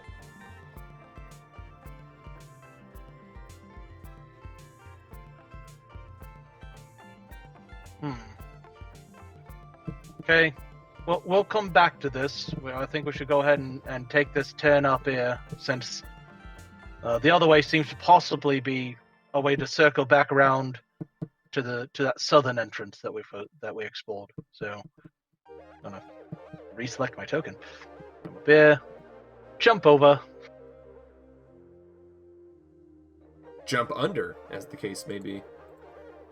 Well, jumping under, but at the same time, just in case there's something right there at the line that, again, Yeah. I didn't see anything, but I don't trust it either. I'm a big fan of the phrase, an abundance of caution. Tell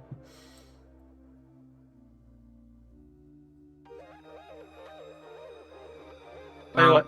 There is an additional portcullis here. Gotcha. All right. And again, conveying the information to my group. I am very glad that I went with the thief rogue, because if I went with any other kind of rogue, my strength score of 8 may have sucked. I mean, admittedly, these are relatively narrow, but I could easily see the rules being like, nope, you don't quite make it far enough, and you activate something you wish you hadn't activated. You activate my almonds. All right. And jumping. Beware the mind goblin. Gosh.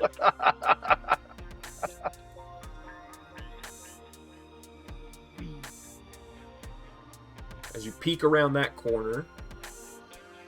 Man, I'm trying to think, how much time did it take you to make this maze? More than I want to admit. Less than it could have.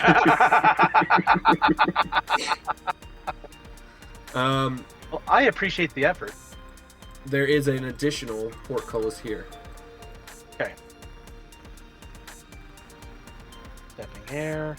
I couldn't tell if what's directly to the north of me is metal wall or It's if all, it was so the edge here, any edge along this line is stone. The same smooth stone you'd encounter throughout the entire dungeon. Okay, gotcha. And every wall is iron, rusted iron. Gotcha. All right, so again, in that case, so what's directly north of me is part of that wall? Directly north of you is actually metal. Is actually metal. Directly north of gotcha. Jevin is stone. Stone, gotcha. So we got an idea for where we're gonna go.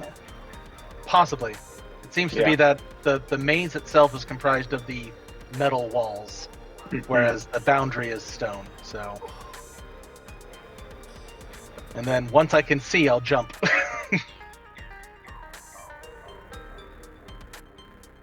Whee! Alright, as the torch catches up and it points down, you guys see... You see stone, and then a left and a right.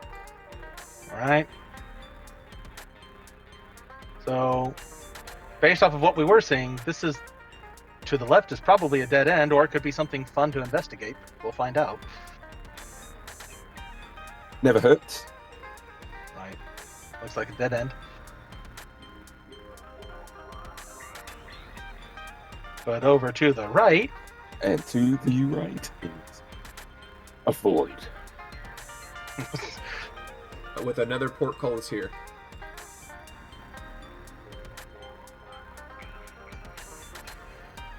Jump.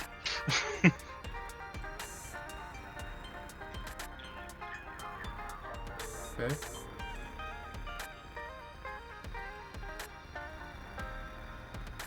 Let's see. As you pointed it out, 1, 2, 3, 4. Whoa. That's a corridor. That is a corridor. Now, in the dim light, what you see, you're looking, and you can see that there is in fact another portcullis here. Yep. And in the dim light, you see a stone pedestal with something sitting on top of it. Right. Hey, so when you come around this corner here, keep a lookout. We got another one of them metal spike colors type thingies that we're going to want to jump over. But I can see out in that dim light there, it looks like another. You remember on the second floor when we went downstairs, we found that that stone thing, and I had the nice, what was it, brass cage with the thing inside. Yeah. Well, I don't know what's sitting on it, but we got another stone thing here. I think I'm going to take a look-see at it. Jump over that. Okay. Now, with the light coming up behind you, there's an additional portcullis here, here, and here. Whoa. And as the light comes up, reveal this, and the rest of the hallway down here. Oh, and this. Ah, so this is the thing. Okay. I now see that slight circular shading there in the center. Yep. Now, all right then. What you see in front of you is a brass statue of a champion, a champion-like figure with where is it?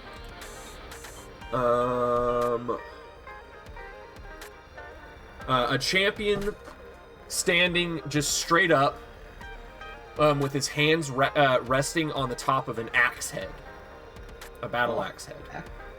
Ooh.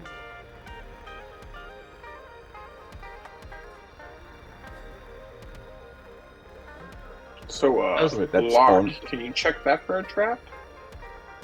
Right, absolutely. I'm going to go ahead and examine this statue here, see if there's anything weird about it, anything might be trapped. I'd also this battle axe head. Does it seem to be part of the statue itself or separate from it? No, it's part of it. It's part of the brass Right. Figure, the brass molding. All right. Oh. So it doesn't look like it's removable. No, it's absolutely the axe from the statue. No, the statue is removable from the pedestal. How large is the statue? About, let's say 8 inches high. Okay. If you include its base, it's like got a little base. Looks like kind of like a little trophy that like maybe a high school team would get. Right. So, gents, here's a thought. You remember that riddle we found when we first got in here? You know, the shield goes before the bow, but after the axe is above the sword, which is not green. The ammo is above the bow. I wonder, possibly, if this is related to that. Let me make sure that it's not trapped. That it, taking this off isn't going to slam all those portcullises down,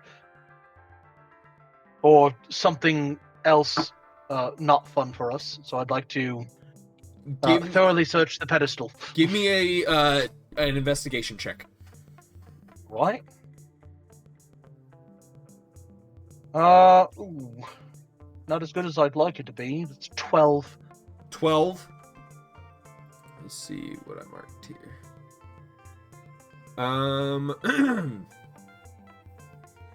Not fun whenever you roll below a 10. No. Sorry, I'm reading my notes. Oh, you're fine.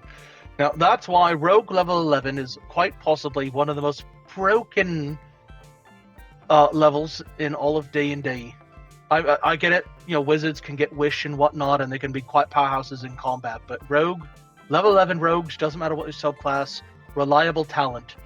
So long as you have proficiency in whatever you're rolling, it don't matter if you roll a nat 1 or below anything below a 10, it just counts as a 10, which is just nice. Well, it's super nice. As far as you can tell with your investigation check, you're looking at the pedestal to see if there's anything special about it. And it looks like the stone pedestal itself is solid. You're not seeing any wires attached to the brass statue. It seems that it's not moving. All right. Are you best I can tell, gents, is it's not trapped. What was that, Melvin? Should I? Are you planning on taking it? Well, I think it might not be a bad idea. Think about that riddle. I don't know what that riddle's all about. What was the other thing you took? Oh, that other thing I took, as I recall, it was like some sort of like a brass cage with I apparently forgot to write down what was inside of it. Some sort of crystal, some sort of. Is an opal shaped oblong crystal. Right. Admittedly, that doesn't have anything to do with the riddle, but we also found it on a completely different floor. What if, each floor kind of has its own riddle, with its own items that we gotta worry about? So, just saying. Well, good luck. Fair enough. As far as I can tell, it ain't trapped or nothing. So, do we all want to get in there before I mess with this in case I'm wrong, or do you all want to stay out there in case I get myself locked in? I'll stay out so I can make sure to lift the door, or at least try. I'm going to come in and I will cast. I appreciate your attitude. I'm about to be stuck out here in the Enhanceability dark. on you. You cast what? Enhanceability, Oh, giving you dexterity for an hour. advantage on any dexterity. Is it just ability checks or is it also saving throws? It just says abilities. All right. So any dexterity-based ability I've got advantage on. Woohoo! I feel extra nimble. Well, I'm going to attempt to half-inch this statue here. To what? To half-inch. To nick it. Pinch? Yeah. He's got it. He Well remembers. done, Jevin. I'd give you DM. You know what, Jevin? For knowing what the heck that was, gain DM inspiration. Yeah. Well done. Woo! Not for the man who's doing it, but for the man who I don't figured it care. out. I'm glad that my commitment to the bit led to somebody in the party getting inspiration. It just that makes me happy. We're starting to get along here, Locke. I think when we're done here, you and I, we should team up. We could do some wonderful things together there, Flatnag. All right. So you take the statue. A Am I Master invisible? Blaster situation. You take the statue, Uh-huh. feeling confident that nothing bad will happen, and you lift it. And as soon as you do, the stone the stone that it was sitting on pops up. Uh-oh. And you just hear a loud clang, clang, clang, clang, clang, clang as the portcullises descend, trapping you. Hey, would you look at that? Right. Okay. All right. Hang on. Just out of curiosity, I'm going to set the statue back because you said it popped up, right? Uh-huh. I'm going to set it back. Okay. See if it sinks down. The stone sinks down, and the statue kind of bobs up and down for a second, but then goes to equilibrium. But the portcullises don't lift. All right. Well, traps and sprung. Nothing we can do to reset it. Now, I do need everyone to roll me initiative. Oh, fun. Great. Also, why did we suddenly lose vision of where we were? Why indeed? Ooh, not my best initiative roll.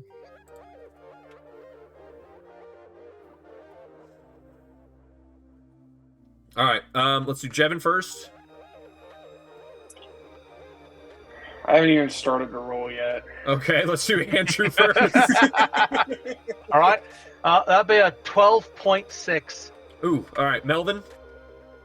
21.4. All right, Jevin, have you Nice. begun to roll yet?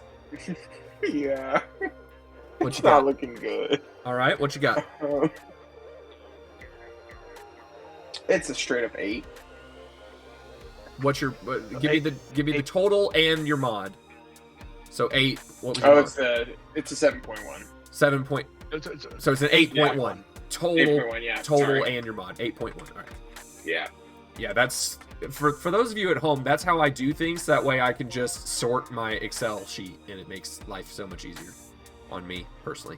All right, before I hit the sort, that would give us Melvin, then Andrew, then Jevin. Do any of you alert people want to start shifting things? I can't see any good reason to. Okay. How about you? Right now, no. Okay. Yeah. All We right. have no idea what we're facing. I have no idea Yep. what's happening. No clue what's going on. All right. Well, Melvin, I mean, you know you're trapped in here with a bunch of portculli have sealed themselves. Well, I'm at least trapped. I can see a way for Melvin to get out pretty Why can easily. I not get rid of your guys' lines? Oh well, it doesn't matter. You want me to delete them? Well, they're just not necessary anymore because now my lines are there. Ah,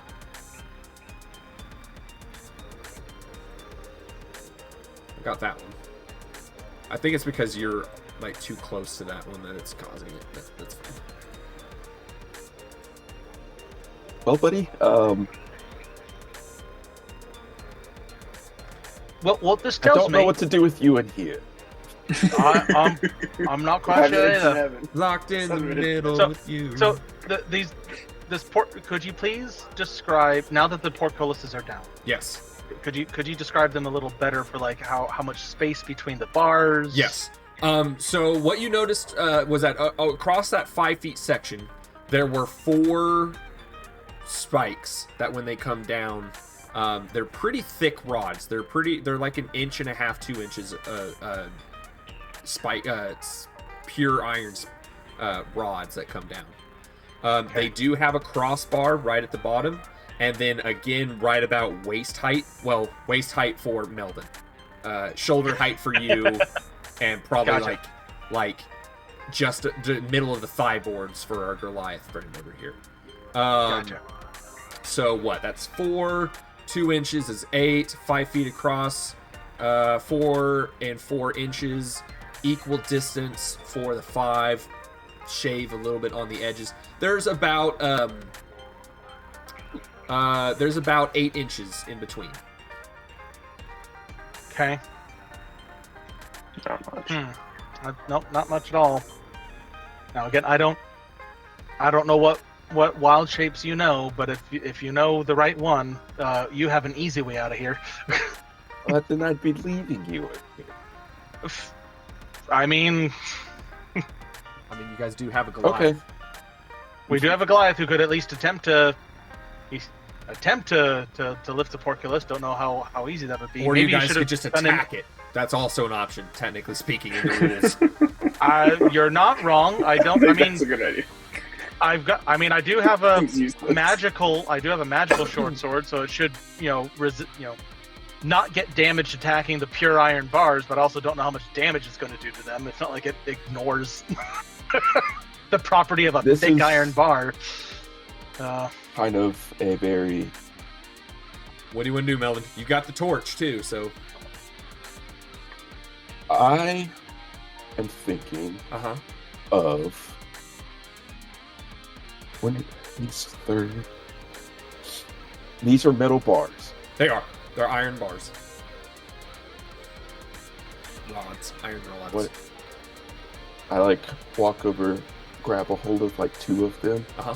and then see if this works. Cast heat metal on. Heat metal. And it'll make them hot. It will make them hot. What are you trying to do? You're trying to get them to melt? Make it easier for him to possibly damage them or Okay. move them. Or move them. I don't Okay. know how hot heat metal gets. If you heat it high enough, will it be able to bend the bars easier or break them easier? I like your creativity. So what I'm going to do... For that, you get it spread 15 inches instead of 8. I like your creativity. What's the damage on heat metal? It's a 2d8 fire. 2d8 fire. What I will say is that if someone wants to try and break a bar, now mind you, even if you're able to break a bar at the top and the bottom, that's still only 16 inches. Yeah. You'd have to be able to break 2 of them to get enough for the 2 of you to try and get out of here. Gotcha.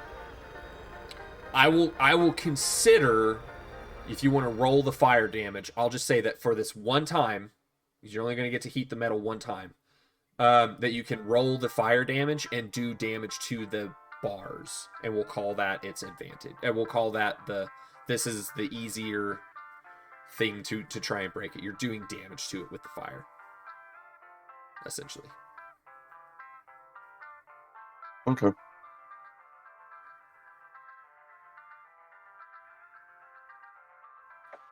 Which one are you casting it at? The north one? Yeah, the one you're standing at. Yeah, I'm going to step on back as long as I'm aware that you're casting this. That's 13 fire damage. 13 fire damage. Okay. I'll let you just say that you do that to the entirety of the portcullis. But you'll need to do that. But so both, like, all 4 bars get that damage. So you do 13 fire damage to essentially every rod in there. So if you want to attack it, Jevin, you can. Oh, gosh. Man, there's crossbars, too. You can hop over the crossbars.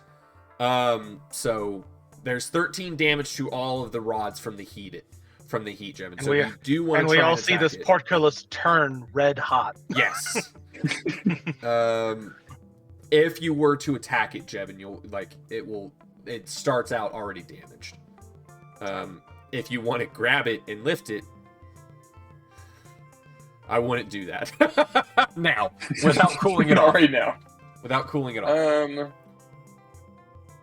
You know what? That's not enough creativity. What I'm going to say, Jevin, is every time you attack it, it was 13 points of damage. I like the creativity that he's gone for here.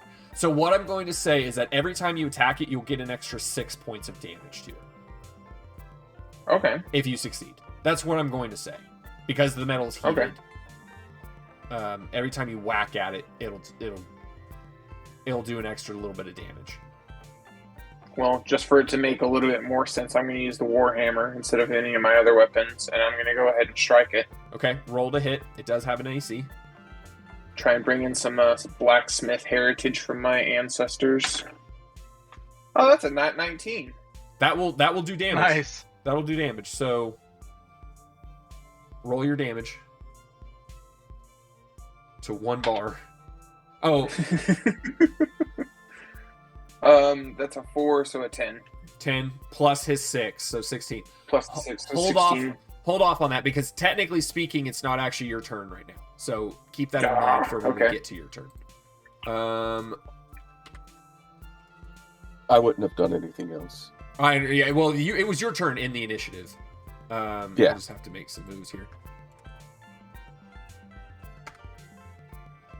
Jevin, what's your passive perception?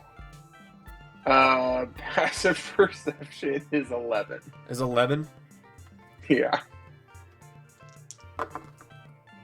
Okay. All right, continue. That would be the end of mine, so... Well, Andrew, now it's your turn.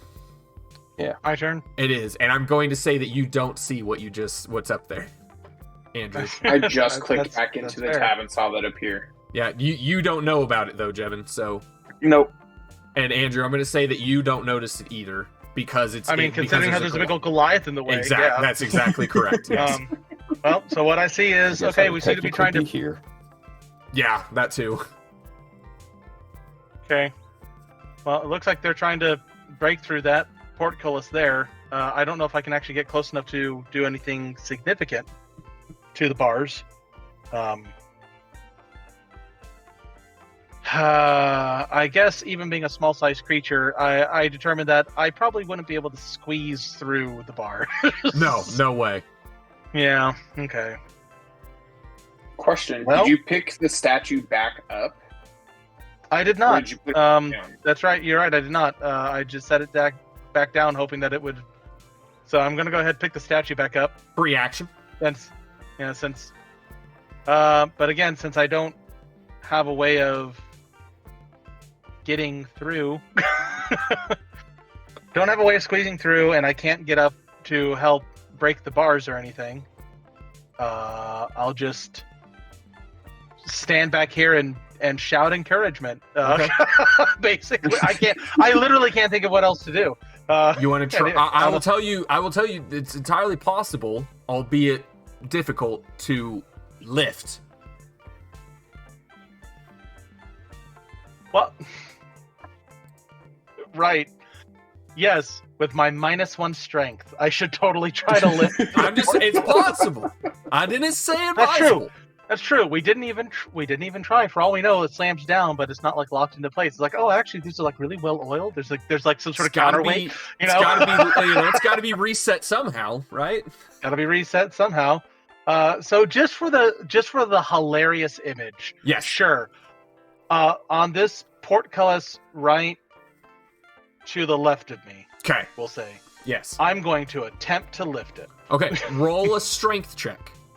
Yeah. Oh man, that's too funny. Well, with my -1, that's a 2. You go, and you try and lift. You go, Nope. oh, my back, my back. Oh my His old god. bone slipped the disc. Yeah, you didn't succeed. That's why I get somebody else to do the heavy lifting. Yeah.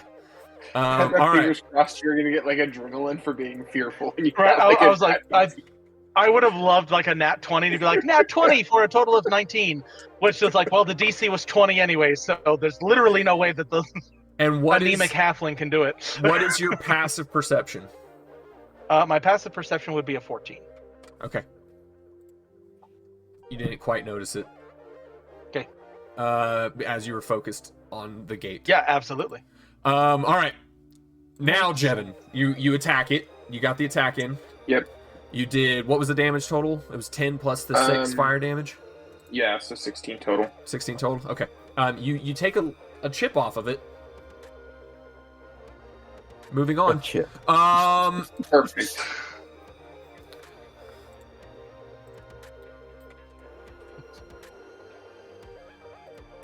All right. Top of I the guess initiative my order. turn. Meldon.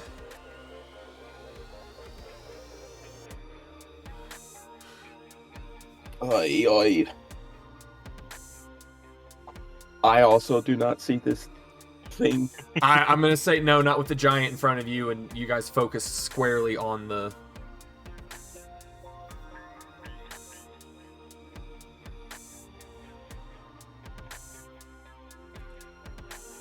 I caused the metal to burn again. You're gonna do it again. I'm not casting it again. It Yeah, says heat metal is a concentration subsequent- spell. Okay. Yeah. Every subsequent turn, I can deal this damage again.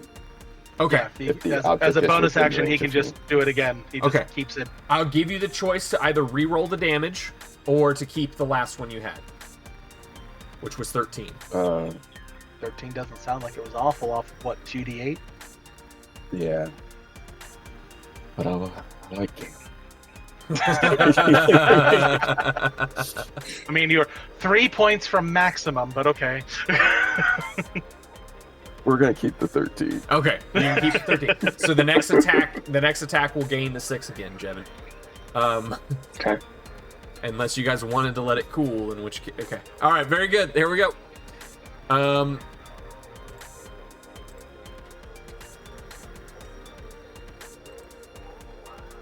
Jevin, Yep. something comes up behind you. A gray amorphous form that you don't see because you don't know it's there. Forms a pseudopod of sorts and tries to whack you with it. Oh no! You don't know it's there, so it gets advantage on this. Oh no! Great. Wow, that is a 7 and a 5 on the die. Are you kidding me? Like, Just you gotta bounces be right off his kidding me. chainmail and he doesn't even notice. Well, Doth he's thou going to weep? notice. He is going to notice. Because what had happened was, Jevin, this thing does miss, but you But- notice a sizzling noise on the back as your chain shirt now does 1 less AC. Oh. And if it ever... So what's the chain shirt's AC? Even on a miss? Oof. Well, hold on. That's rough. What is this thing? If I had to guess, player knowledge, this sounds like a gray ooze. I didn't know You know what? anything could cause AC. Non-magical armor worn by the target. You know what? No. It doesn't specify that it has to be a hit or a miss. But you know what? We'll go with it has to be a hit. We will say that... I was actually... In my head, I was thinking it has to be a miss. Because the armor would block it. But then that goes back to the argument of like, hey, if you hit if it's shield and it's like you would have hit if the shield wasn't there, and then it hits the shield or whatnot. You know that old argument from the 2014 rules where it's like what hits the shield and what doesn't? Right. But no, let's go with it does have to... Let's say that it does have to hit to do the damage. That makes sense to me. But I'm also not wanting to take damage. Right. Something I am hits perfectly you okay with this. You hear sizzling as the tunic that was over your chain shirt starts to sizzle. And you now know that you're being you now know that you're being attacked by something. Okay. Sizzle as in like bacon sizzling in the pan? Yes, yes. You ever seen Aliens? Yeah. It's like the same sizzle when the acid hits the metal. Spit. Acid for blood. All right. Andrew, we are up on you. Yep, I'm up. Just real quick, I'm not looking at the 2024, but looking at the Legacy Grey Ooze. It does say hit deals the damage, and then if the target's wearing non-magical metal armor. So I'm just saying that your ruling is consistent with at least the previous version of the Grey Ooze. Okay. So yeah, that's what we'll go with. I agree with that. I will say if it hits by less than 2, it's the shield, and if it hits by more than 2, it'll be your armor.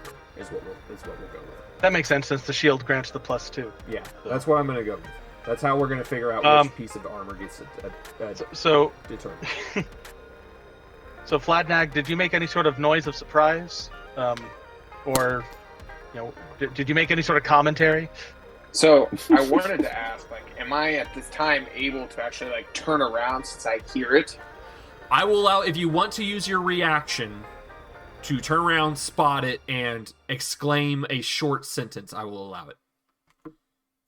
I'm gonna do that. Okay. And what exactly do I see? What you see is a gray. It almost looks like it almost looks like the stone itself. It's the exact same color with what light it's a. It almost looks like the stone itself is sprouted an armature and attacked you. But quickly you realize it's not the stone. It is in fact some type of ooze, amorphous ooze, that just is stone in color, and it's like wiggling in the air with its pseudopod, trying to swipe at you. Okay. So, oh shoot, guys. There's acid over here. There's some kind of monster over here. I can't quite tell what it is, but it's like around me in the air. Can you guys see it? And can I additionally do like a reaction of like kneeling down to give them the space to view above? I'm gonna say what you don't kneel down. I'm just gonna say that you like it tries to whack at you and you like dodge over to the side, like back to the wall, kind of letting them have a view of it. Oh look!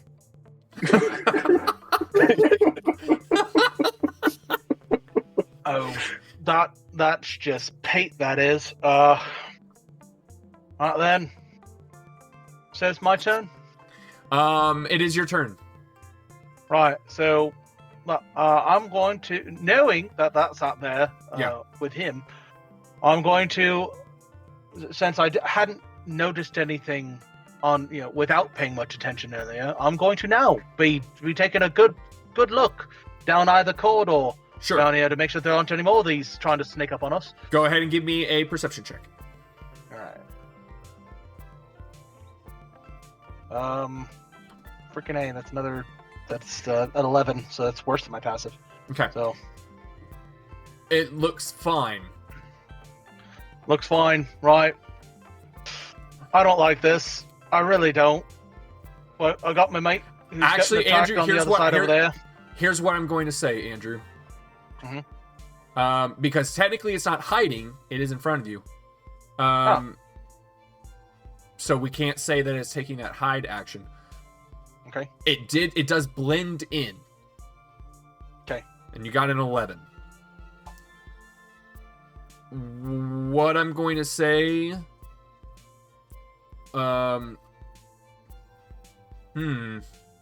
That's tough because this is weird. This is a weird thing. It's not hiding, it's camouflaged. Or kind of camouflaged, but it's also moving. Let's just say that you see it. I just don't want to have to deal with that. Fair enough. You see kind of wriggling around the floor, and at first you're like, what? And then you're like, oh, right. Like my eyes are tricking me, and then I'm like, oh. Yeah. And it is dim light too, actually. The dim light's a -5 penalty. I believe so, yeah. Never mind. So you're actually a 6, not an 11. All right. Right, yeah. Yeah, no, never mind. Point. I'm sorry. No, never mind. No, that's fair. That's very fair. So I don't notice anything. I don't like this. Of course, it was my action to attempt to perceive it, so I can't ready anything. Now the question is, do I stay where I am to see down either corridor better, or do I give in to my paranoia and try to back into the corner? Would you try and lift a gate? Not trying that again. Well, you couldn't. It was an action. No. Never mind. Yeah, right. That's fair enough. Yeah, I think this really does feel like a dice roll. We'll say odds I stay, evens I go. That's an even. So the paranoia wins. Like, nope, don't like it. Don't like it. Nope. Okay. All right. Y'all let me know if there's anything I can do. All right. There's no bonus action that'll help here, so I'm done. Okay.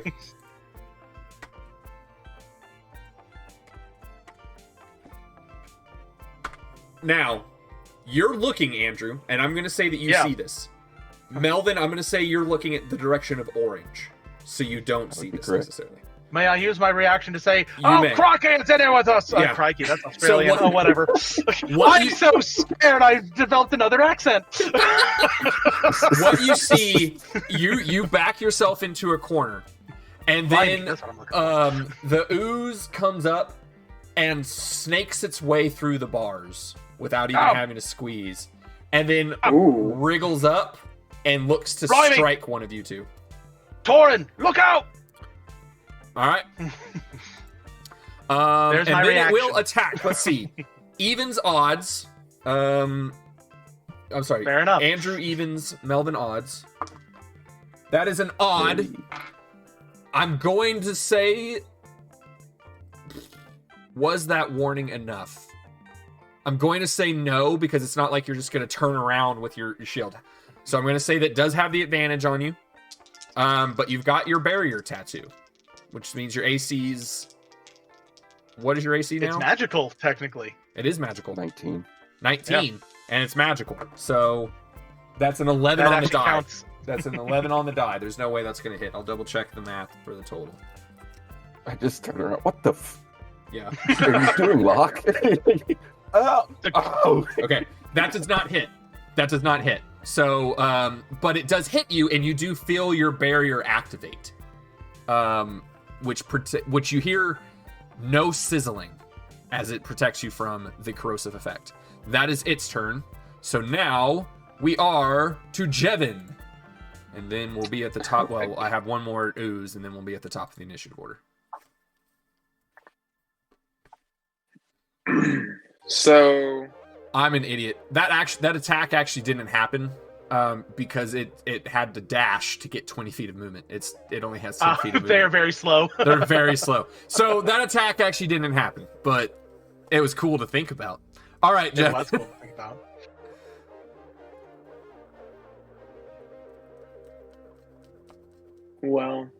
Well, indeed. 100 shit. Oh. if these oozes work the same way they do in the old edition, this is really unfortunate for Jevin.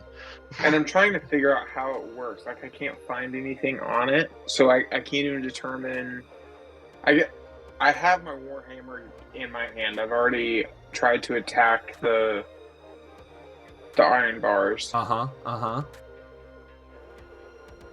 Make a call. Do it. Strike your father down. I don't like that. Doesn't matter what you like. Okay, yeah, let's Matters just what go Daddy for Palpatine says. Good grief. it. Graham Pappy. Ray's grandfather. God. That's a 14. What are you attacking? I'm sorry? The ooze? The ooze to my north. Orange Okay. ooze. Orange ooze. A 14 will hit. Roll your damage. Thank God. Oh, that's a 11. An 11. Okay. 11 damage to orange ooze. It does a lot of damage, but as you look back at your axe now does -1 to attack rolls and damages. My hammer, the one that's equipped. Whatever you just used to attack. Okay, it was my hammer. So Well, didn't you have your -1 axe in your on hand? future attack. No, Yes. the hammer. You So, definitely said you basically- had the axe in your hand when you attacked the bars, right? No, I thought No, you I said had the hammer. Warhammer. You did. I'm so I thought it sorry. was the I heard hammer. axe. I'm so sorry. No, it was Warhammer. Okay. Well, your So, what the- Warhammer is now degraded. Yeah, so when you use your Warhammer, instead of a +6 to hit, it'll be a +5, and instead of a +6 for damage, it'll be a +5. So, Great. Oh, I'm sorry. Hold on. or is it just with the attack roll? Yeah, it is just the attack roll. So your damage is the Okay. same for some reason. And if the penalty ever gets to a -5, it's destroyed. Oh, fun. It can be repaired using the mending spell. I don't Okay. need an arcane trickster or a wizard. Oh well. So I have to have mending for it to not continue to. Well, no, degrade. and it'll continue no matter what. But if you mend it, it will repair that damage. Right. Okay. But You can in the do that. future, If that happens, I know it. I just can't. yeah, he knows it. I figured the druid knew it. Oh, it's just thank not goodness. prepared. I didn't can't know. do it at this moment. It's just not The prepared. biggest issue is that mending it's a cantrip, but it takes a minute to cast, so it's not a combat cantrip. It's a hopefully we get through this and then he can fix your broken Well, weapons it's afterwards. gonna. It would have been that anyways. I don't have that spell prepared. Yeah, he'll I have just to take a know long that's rest. Well, we're gonna have to talk about that. Cantrips should always be prepared. Are they? Yeah, cantrips are always prepared. They Oh, do not I count thought they were. against your spells prepared. Oh, Yeah. I actually didn't know that. All Yeah, right, man, little that's bit a research lot of on cantrips, magic then. casting yeah, that is a knowledge. lot. Like, Are you sure about that? Cantrips are actually super I- helpful. Okay. So druids do not get access to every cantrip. They have a certain number of cantrips that they know, and they're always prepared. And then the rest of the druid spell list is what they prepare every day, and that they can swap out and whatnot. All right. So well, they, we won't worry about it. yeah, we'll talk about it. But that's as someone who has played spellcasters, please trust me. All right. Yeah. So Jevin, attack rolls will be at a -1. Or Great. well, a 5 now instead of the 6 with that weapon specifically. All right, that is your turn. We will go to Oh, I also have yes. feat with the hammer. It goes back 10 feet.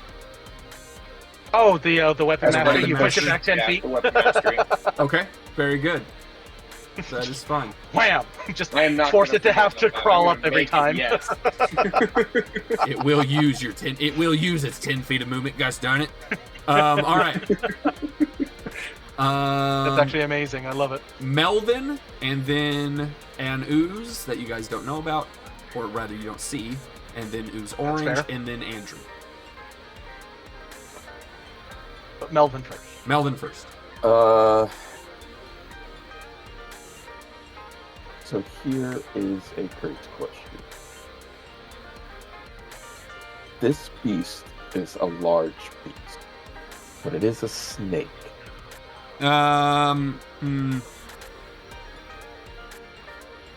Snake-like? No, I'm sorry, because you're in it. If I could have let that go, except for you are enclosed by the portcullises, the portculli. So I could see where you're going with that, but because you're in an enclosed space, it's going to be coiled up around you. You're going to be like coiling around yourself. So no, I'm going to say no without harming without pushing. Worth a shot. You know what? I'll let you push the ooze out. Unfortunately, you're going to have a portcullis. And you're going to probably be pushing me too, because you're going to take up the entire space. Basically squishing Andrew. So if you want to do that, I'm okay with that. Do you have a non-large form you can transform into? I do. I have a medium size. But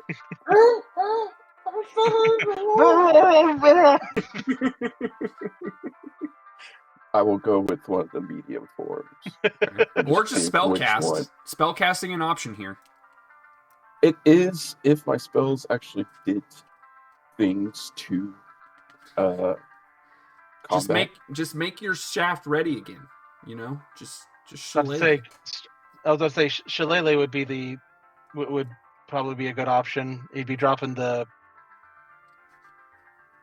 Actually, no, I don't think it's concentration. So technically, the heat metal would remain. He just wouldn't be doing the damage, which right now we probably don't care about.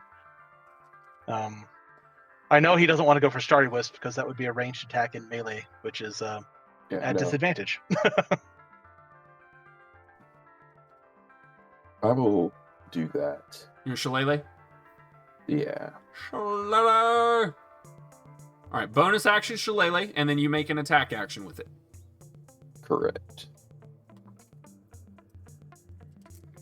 Roll that beautiful bean footage. 22. That will hit. Nice. And 6 points. I think it turns it into a bludgeoning damage. Oh, wait, sorry. No, it normally is bludgeoning, but bludgeoning. you can choose bludgeoning or force damage.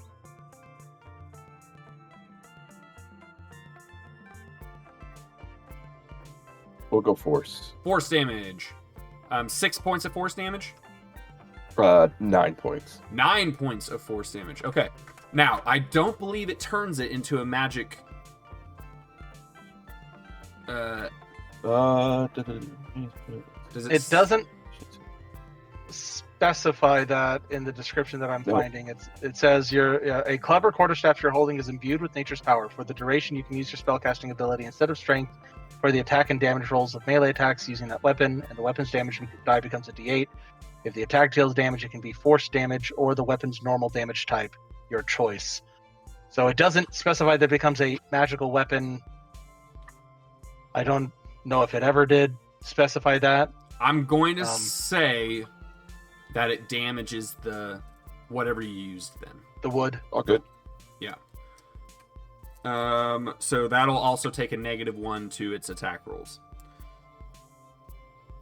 But it did a good amount of damage. So that is. Do you have anything else you'd like to do? That's an action, bonus action. No, that's action, bonus action. Do I need to move up your way? No, I'll stay. Okay. Fine. All right.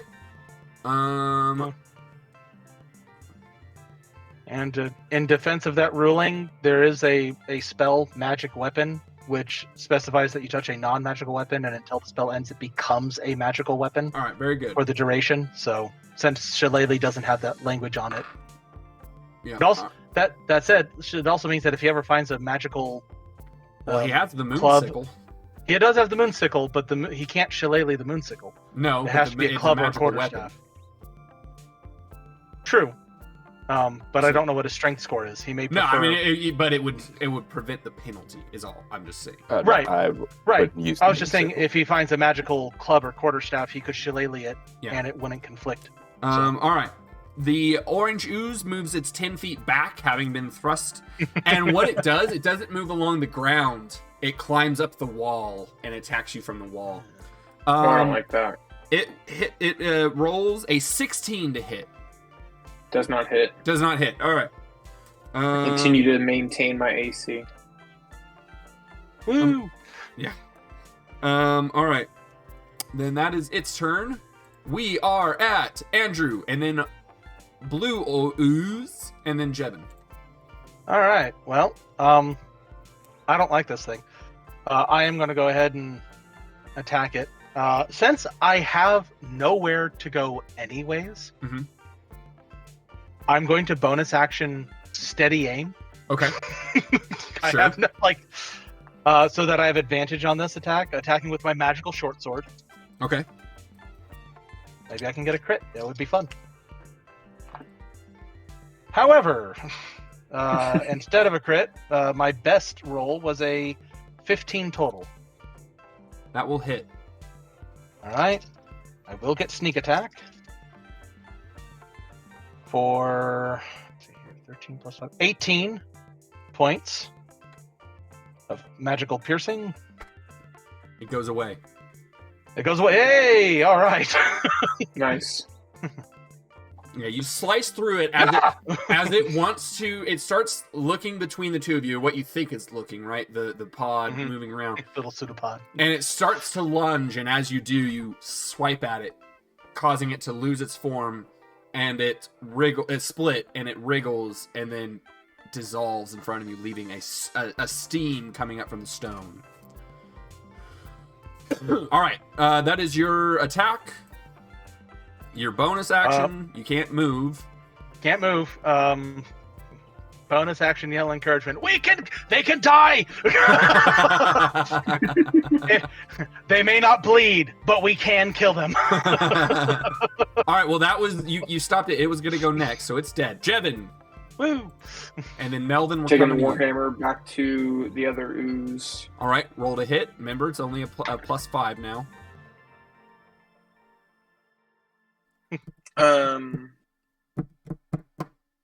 13. That will 3 hit. on the die. That will hit. Oof, that was.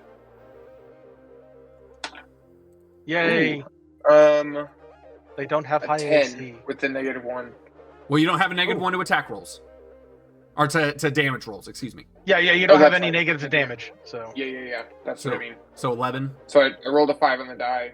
6 is my normal. Oh yeah. And then Yeah. a -1. So but No you don't take negative the ones. negative That's one. what we're saying. There's no -1 to the damage rolls, just the attack rolls. So you do the full 11 okay. damage. Yeah. Yeah. I got you. And that is enough. As it is crawling around the ground, and you're like, "Argh," and whack it down, splattering it onto you, causing you to sting a little bit. And you're like,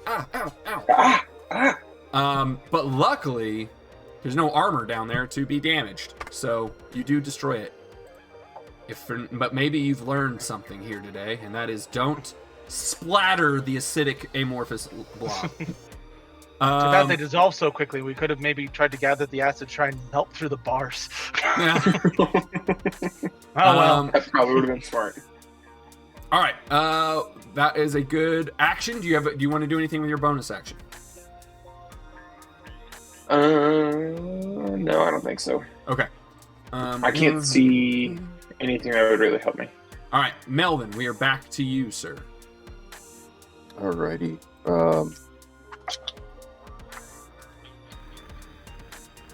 I will just turn around and And Andrew, whack get at ready. the bar. I'm sorry, what was that? You ready? Okay. Whack at the already damaged bar. Sure. Roll to hit. Oh, no. That's a... Oh, how long does the heat maintain? Until he drops concentration. Which that's yeah, right. I think you can hold it for up to a minute with concentration. Which Yeah. this is the Okay. 4th round. But- So Yeah, there's no way the concentration's there. Why wouldn't the concentration be there? 1 minute in game is 10 rounds of combat. Oh, Yeah, Okay. each round of combat is 6 seconds. Yeah. So this is the 4th That is- round, essentially. Well, we're on the 5th now. That is correct. Since I did not tell you what the roll was, can I revert and No. give you the 2d8? You rolled the die. You don't get to look at the die and say, "Oh, that's not good." Well, it's only a bonus action to do the heat metal damage, so you can attack it and do the heat metal damage. Yeah, you can do both. That is correct. So, well, it's 6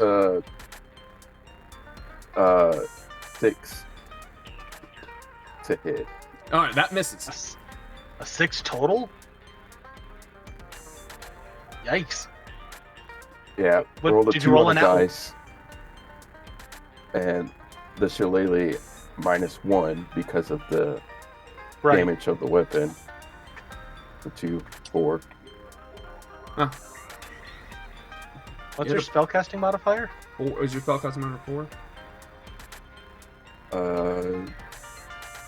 Spellcasting is a 3. Oh. Oh. Okay. Your wisdom is only a 16? 17, but yeah. 17. Okay. All right.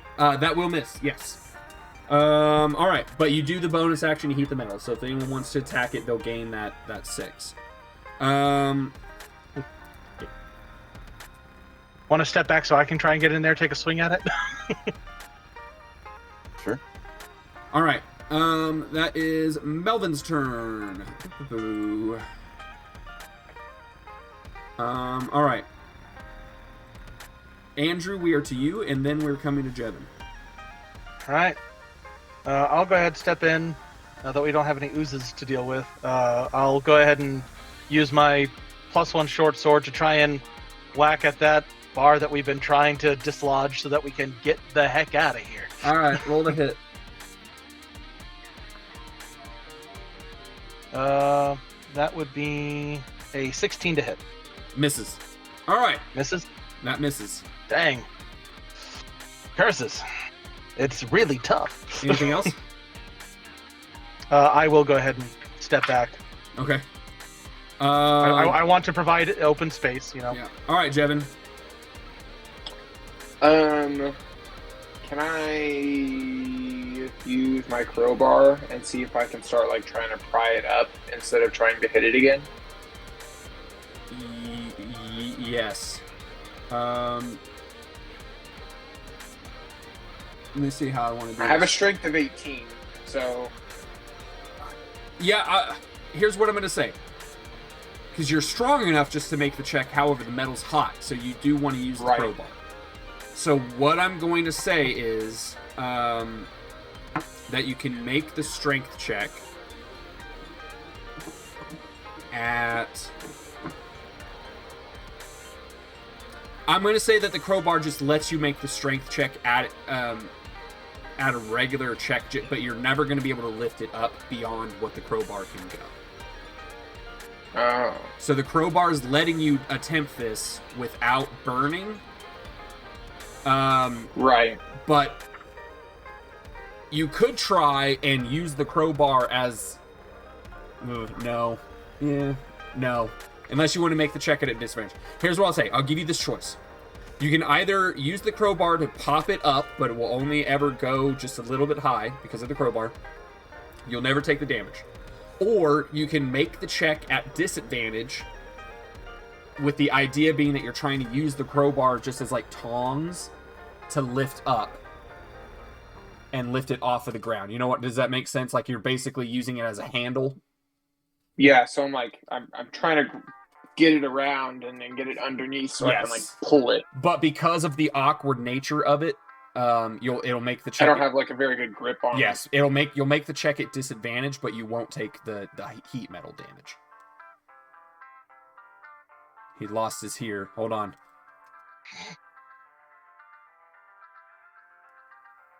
Yeah, so I'll go ahead and take at disadvantage. Okay. What's the disadvantage at? It says you roll the d20 twice and you take the lower number.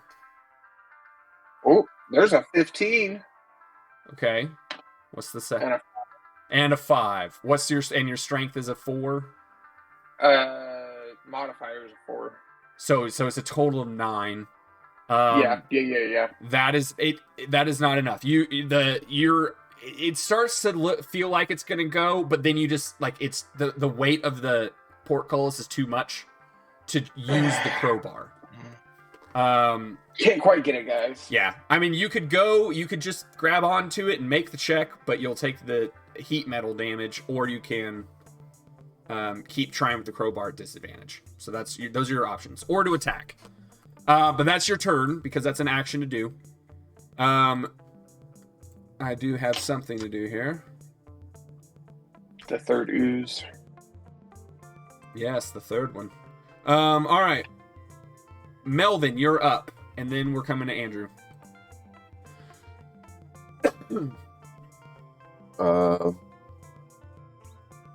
Don't still see anything, so I repeat last action. Okay, move action. up, attack, move back.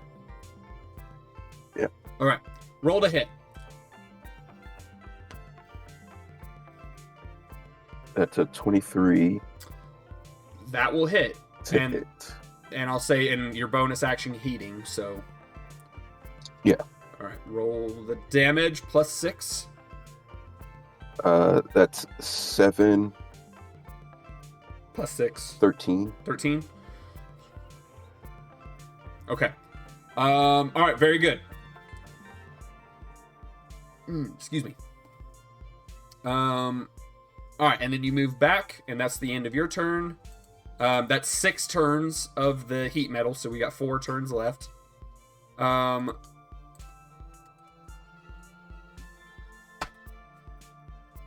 Go ahead and make me what's your passive perception check? Excuse me. 15. 15. Okay, you definitely spot a new ooze enter down here as you're moving just back. give out a big sigh. Here we go again. All right, Andrew, you're up, and then we're coming to Jevin. So, do you convey that there's an ooze down there?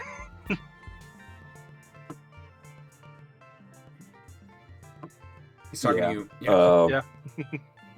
I just there's another one, you guys. They're oozing out of everywhere. I don't want to deal with this. I'm not doing very good in tight spaces right now. Well, sadly, I can't sneak attack the portcullis because it's not a creature. It specifically says Not with sneak that attack attitude. No, the feature specifically says when you attack a creature. So, else I would love to try and argue so I have an ally within 5 feet. I can sneak attack the inanimate object, right? By that extension, it should always be a critical hit because it's always incapacitated. And no, we're not going to go down that stupid road. I will go ahead and try to attack it though with my magic sword, short sword. Try to deal a little more damage because I'd like to be able to. We have noticed these things don't move terribly fast. Maybe we can outrun them. So, not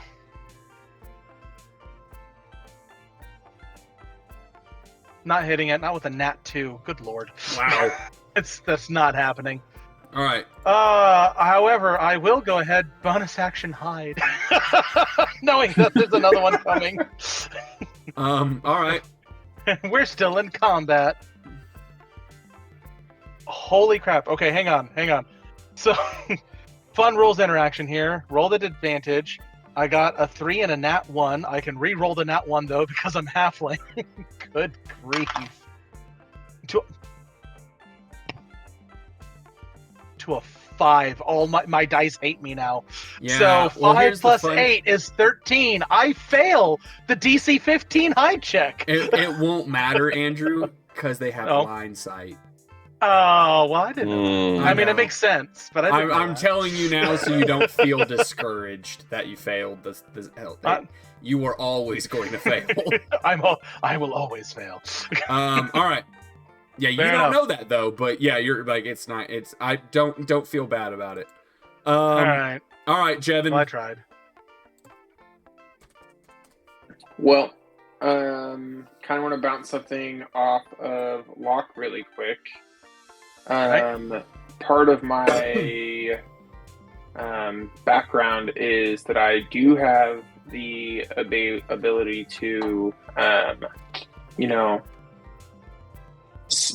like portal to 30 feet away from me. Should I go ahead and can I see and should I portal over to the other side? Oh, yeah, to try and take out this ooze. Yeah, so you went with the what was it, like the cloud giant? Yeah, the cloud giant. Yeah, so you can do the cloud jaunt. I mean, yeah, you can do that. Did somebody say jaunt? Yeah, jaunt. It is a cloud jaunt. Jev, that's for Jevin's sake. Fair enough. I don't know the inside joke. Jacob enjoys the jaunt. I jaunt quite frequently. So, my thing is, presuming that the DM even said that you had a clear line of sight to teleport to the other side, I only you get have 2, and it recharges on a long rest. Yeah, you only have 2. It recharges on the long rest, and you have no magic weapons. Your character would know. Oh man, like my weapons are degrading when attacking this thing. And you've seen that, like, or maybe you haven't seen it, but I don't see why your character would think it would be necessarily ideal to try and do that when we were able to handle another ooze on our own, like the 2 of us. So, okay, I would argue your character would probably be experienced enough in battle to go, I'm going to trust my allies unless they say, hey, we need you to get over here. So, and that you would probably just continue trying to break us out on this side. We like your spunk, kid, but save it for the next game. Okay. How far am I able to wedge the crowbar up if I'm not trying to like pull it up? Like I'm just trying to like pry it up. Like is it enough space for them to crawl? Oh underneath? God, no. God, no. So. Maybe a couple inches. Enough that I would say that it's the help action if someone wanted to try and lift it. Not while it's red hot. No. Not until that druid drops concentration. Well, can I go ahead and just use second wind to recover some HP? You can. Since I mean, you have your nothing action better and your to bonus do. action. You can still attack the bar. Yeah, let's go with an attack on the bar. You might as well try. There's no reason not to. Yeah. I would recommend maybe not using the Warhammer that has a -2 to hit right now. Yeah, good point. So you're a Swiss Army knife of weapons over there, though. I am. Go gadget trident. That's exactly what I'm thinking. I am going to switch to the trident, so I have to drop the Warhammer since I'm in combat. Going to take the trident. Going to roll only a 4 on my attack. So a good old 10. Unfortunate. Yeah. Unfortunately, no. Okay. If a 16 don't hit, pretty sure. And then yes, you can use your bonus action if you'd like. I'll let you roll that. We are at the top of the initiative order, Melvin. How many second ones do you have left? I have 1 left. Okay.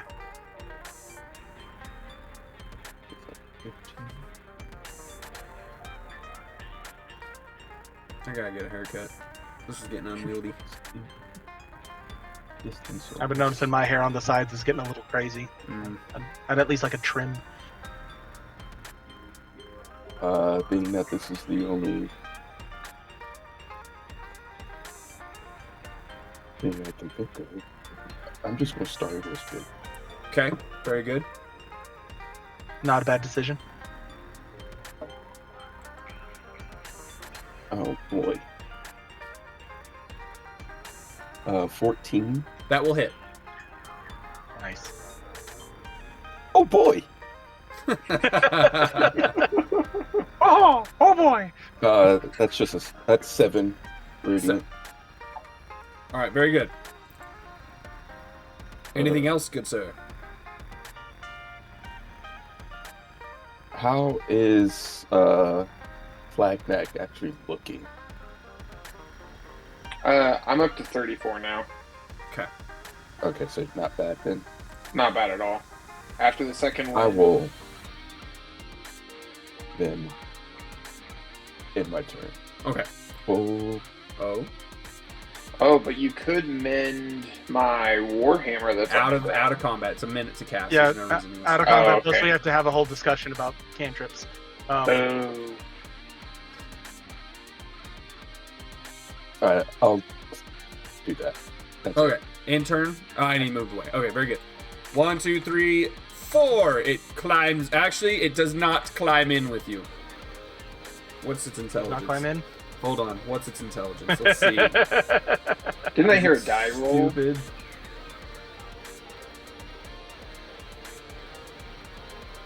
Ah. Yeah, it has an intelligence of 1. It climbs in there with you. Perfect. It has less than animal intelligence. Yeah, all it knows is feed. Hello, little buddy. Welcome to our cage.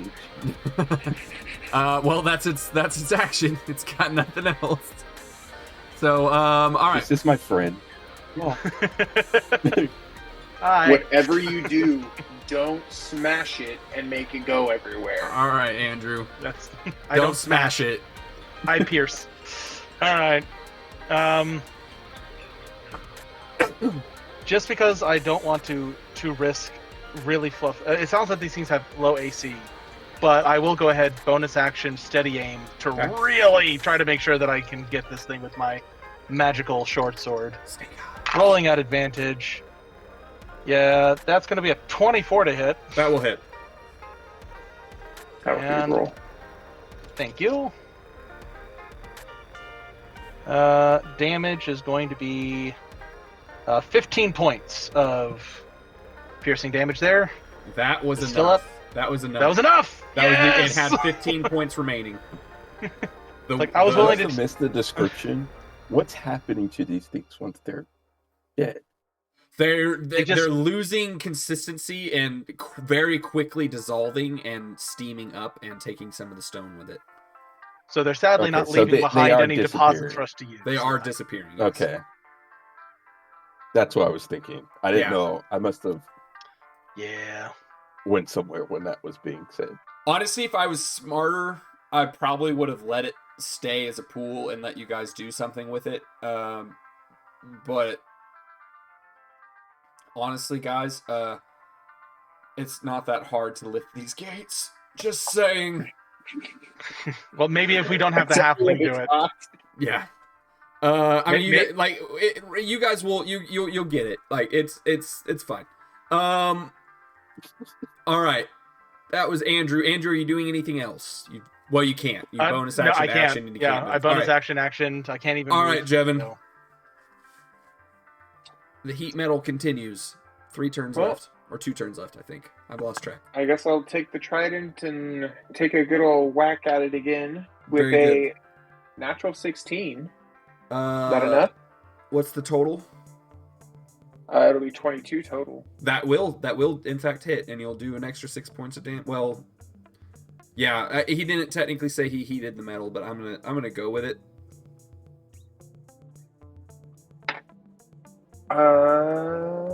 Freak That's a out. 5, 11. 11. Okay, very good. It's still pretty consistent. It's still in pretty good shape. I'm wasting my breath. Okay.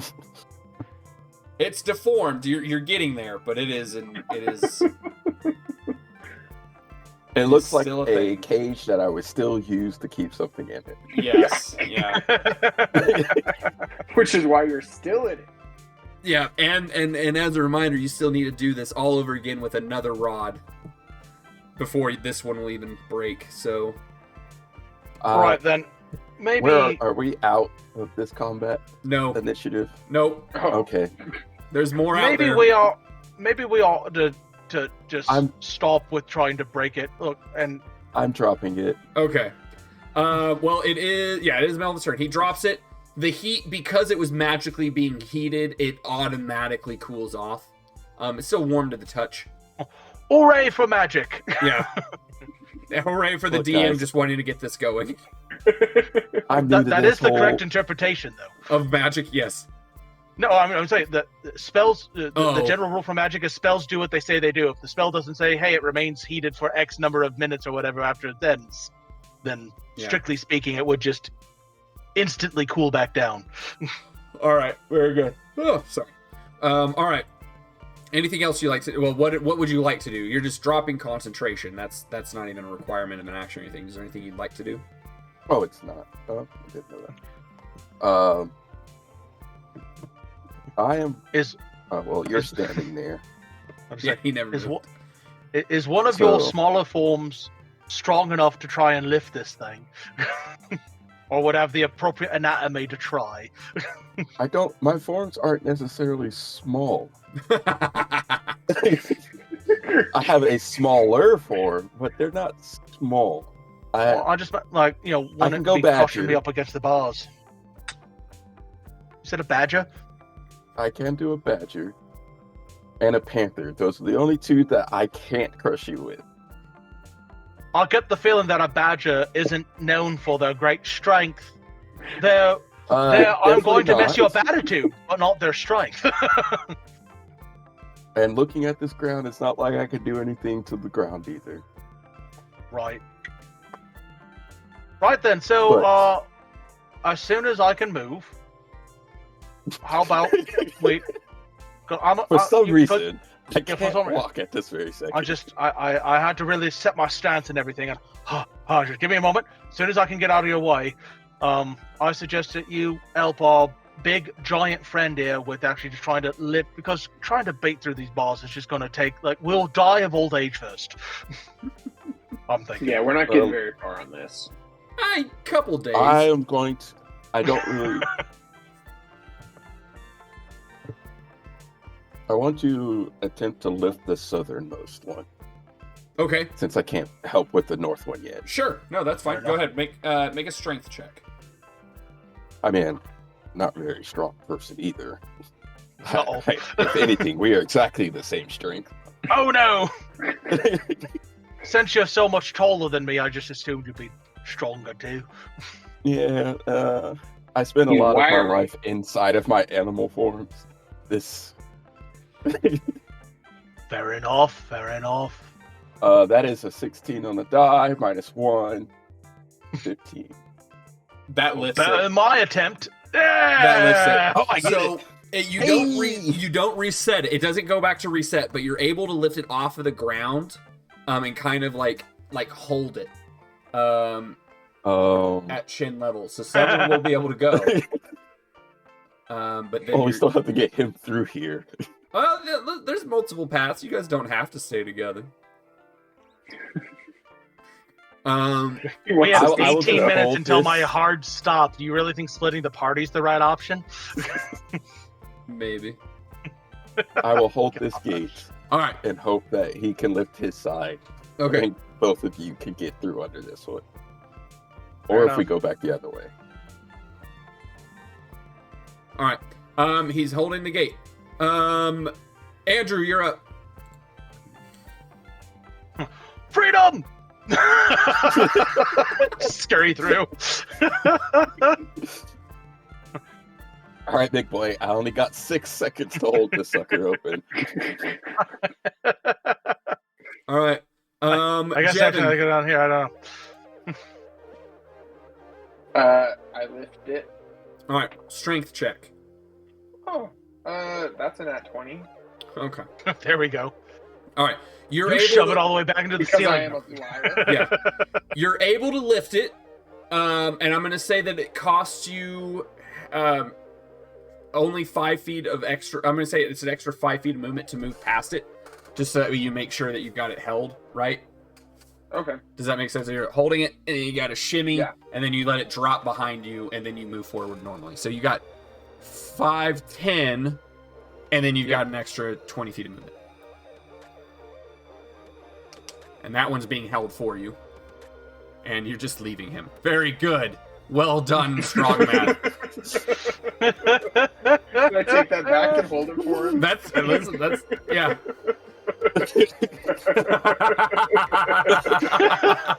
You just stay right here. We'll just stay right here. Yeah. Stay right here. We're so nice to each other.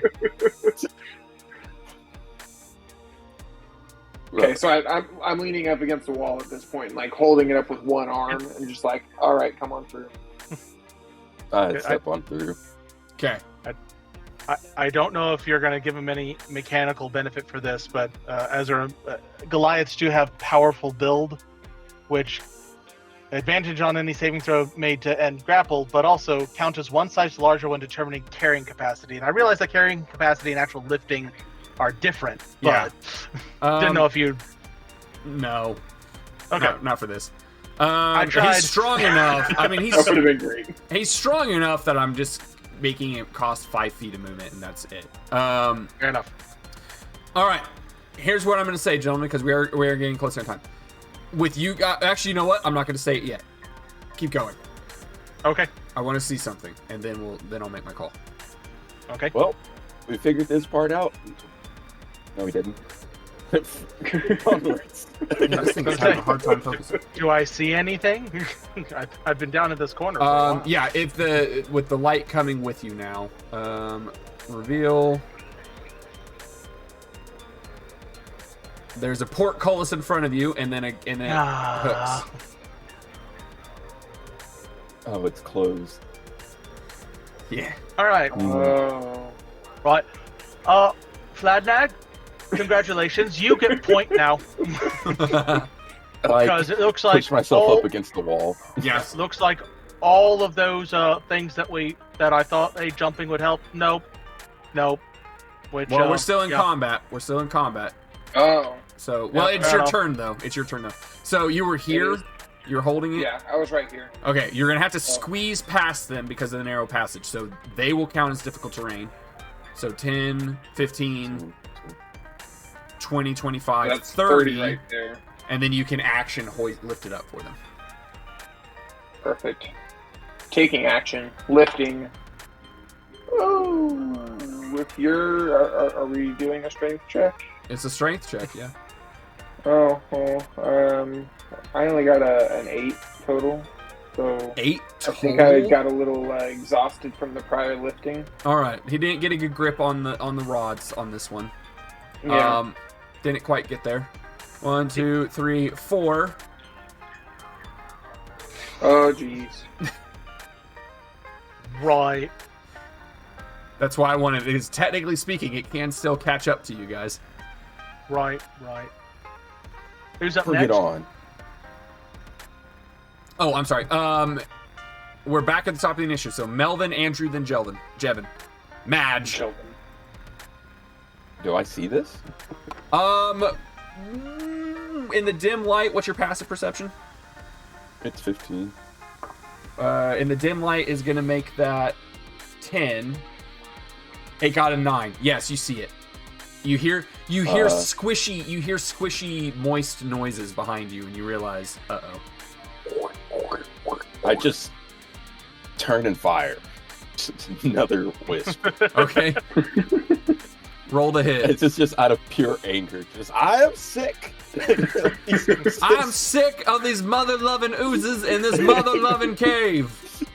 That's 16 to hit. That will hit. Go ahead.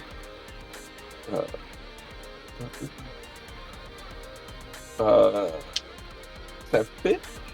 No, there's no pluses. That's a 4. 4. Yeah. It is damage, though. It's a Zamboni. It's going to kill you in 5 minutes, so you got time.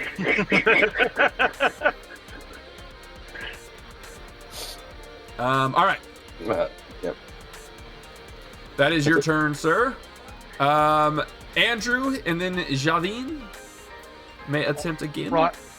Torin, that magic that you used to make me a little extra nimble, can you use it to make our friend here a little extra strong? I would love to, but no. Oh. Right then, just thought I'd ask. Okay. Well, I'm not going to be able to help with the portcullis. And if you're attacking something in the distance, that means that there's something coming up behind us. So, I'm going to just get air. Actually, I should be able to, because I've only used 2 second-level spells. I've used it once. I don't remember ever using another second level. Not a second level spell, but did you cure wounds yourself at second level in the last session? Because I thought you did. That is right. Is that right? I forgot about last session. That's correct. Disregard. Nope, I can't. Sorry. All right. Fair enough. So I don't want to get necessarily too close or too far away from my mates. So I'm going to sit right here. I'm going to ready an action since my lock doesn't quite know exactly how fast these things can be. They seem kind of slow, but they were always able to close the distance before. But I'm going to ready an action to attack it with me short sword. If it gets too close, Okay. just stab at it. All right. Because it's the most effective thing that I can think of to do. All right. At the moment. Jevin. Well, I believe I'm gonna go and try and lift it again. All right. Lift that ball. That's a 17 on the die, so it's a 23. 23. Oh wait. Oh wait, no. Should just be 24. Strength. Yeah, it's not a save throw. It's not 21. a saving throw, so it's just a check. I think it was maybe You're right. doing athletics, which isn't. It's just pure check. Which is, I mean, no, it's lifting. It's not. Yeah, it should just be straight strength. Yeah. All right, that does lift it though. As you Beautiful. hoist it up and you go open. All right. Why does this thing Hurry up, y'all. refocus? I'm not moving that much. All right, there we go. All right. He's holding it. Ooze green. 1, 2, 3, 4. Not quite getting there. All right. Melvin, then Andrew, then Jevin. Another bolt or wisp. Up to you. 10, That I hits. think. Yeah, it's 10. And 7. 7. All right. That's good damage. And then I am going to try to get through 5, 10. All right, you'll have to squeeze past him. So that's an extra 5 feet of movement to move through him. Get all real thin and such. Actually, I'd say yeah, because you're holding it. Never mind. Don't even worry about that. And that's it. Okay. All right, Andrew. right. Well, since the way is open, And the oozes keep it. the users keep it. I'm going to just right, so it was 5, 10, 15, 20. I'm so glad that you guys don't count as difficult terrain for me. I'm gonna stay here, and about right. I'll try to get out of the way. You squeeze on through, but I'll wait here to in case it tries to follow us. I'll try and stab it. Question: did the torch illuminate anything else down the other hallways for us?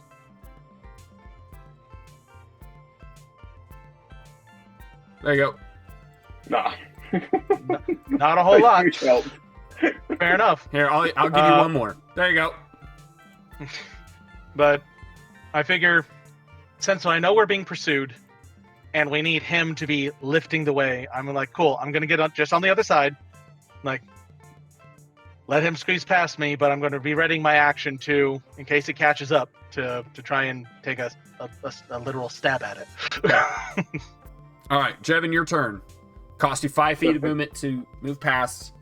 So there's 5, 10, Yes. 15, 20. Well, you can take the angle. Oh, perfect.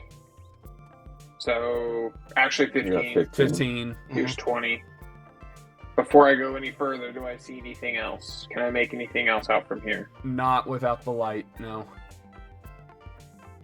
I will blindly step into the darkness. Okay. Wrong. That's And a wall. in There's a my- wall there. You can't go Oh. that way. There's You no can go dang south. there. You can go south. All right. Perfect. I will stop there.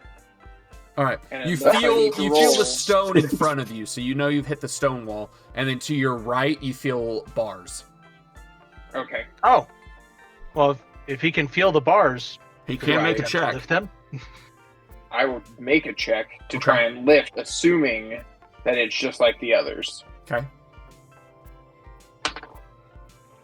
And I'll just say that I will not make that. All right. Good to know. I need to stop using that die. I need to switch to my other one. All right.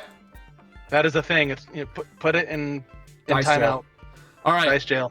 Melvin, your turn, and he needs the light. Another throw. Okay. And then a run. All right.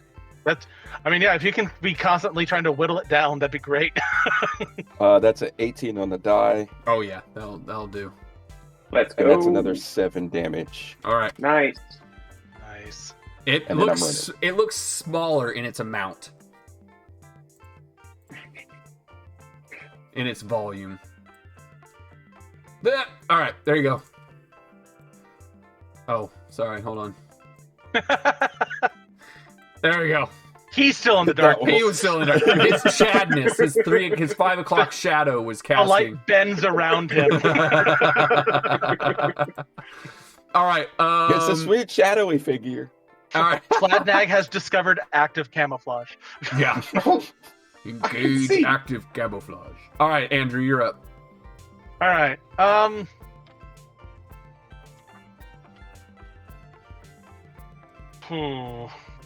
So he hasn't been able to raise the portcullis. He has not raised the portcullis yet. So I'm going to remain here and I think ready my action with my to attack it. Attack with my short sword. All right, very good. Jevin, would you like to try and raise the portcullis? Absolutely. All right. Please. Oh, no. You're in timeout. Stay out of my hand. That is a 15 on the die. Probably going to make it 19 total. A 19 total, yeah. That lifts it. Woo! All right. And I end my turn. All right, the ooze cometh. All right. The 12 to hit. That hits. Thank goodness. I don't. No sneak attack though. I don't have an ally. I don't have advantage. But hey, it's still a magical short sword. That's something. That'll be. You don't kill it. 8 points of damage. Yeah, it had 4 health. I'm pretty sure minimum. I'm pretty sure your mod would have killed it. You are correct. My mod would be +5 with the short sword. So. All right. So with that, here's what I'm going to say. Because you can design an encounter. I don't know why I haven't learned this after last season. You can design an encounter, but if your players just don't do it. All right. Never underestimate the stupidity of your players. Here's what I'm going to say for the sake of time and everything. Eventually, it's just strength checks now. Eventually, you guys will get through it. Oh, thank goodness. So just... Can we place ourselves back in the ghoul room? Yeah, place yourself back in the ghoul room. And what we'll say is that we'll end the session here. Man, I designed the idea that those oozes were going to be tracking, like you guys were just going to be running through the corridors, lifting portcullis and trying to go through, and that they were going to come at you from multiple sides. And damn, if you guys just didn't say no. Nope. They can come to us. We will heat this metal and we will wait right freaking here for them. Hey, sometimes I'd say works out. Come to you. Honestly, I liked the thought behind it, Melvin. It's just unfortunately didn't work out. Just because of the way the rules are written, and maybe in the future I'll think about that differently.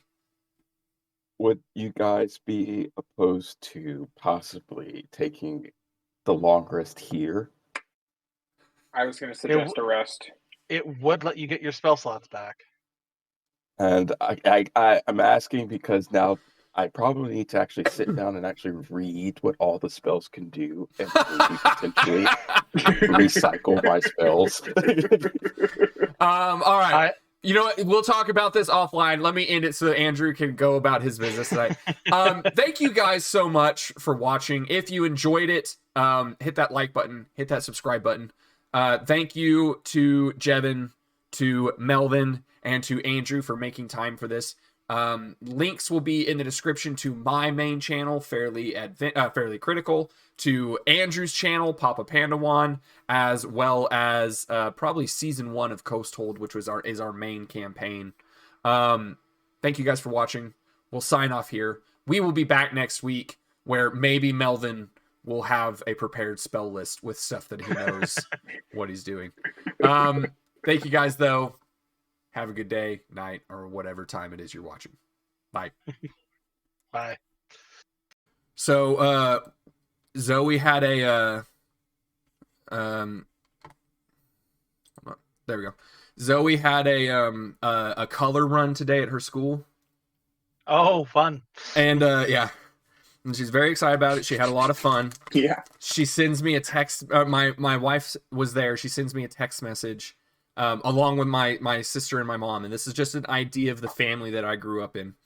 My my wife sends these photos, and she said Zoe had a fun run, had a color run at school today, and she won. The principal said that it wasn't a race, but she knew better, and she wasn't going to let anyone beat her.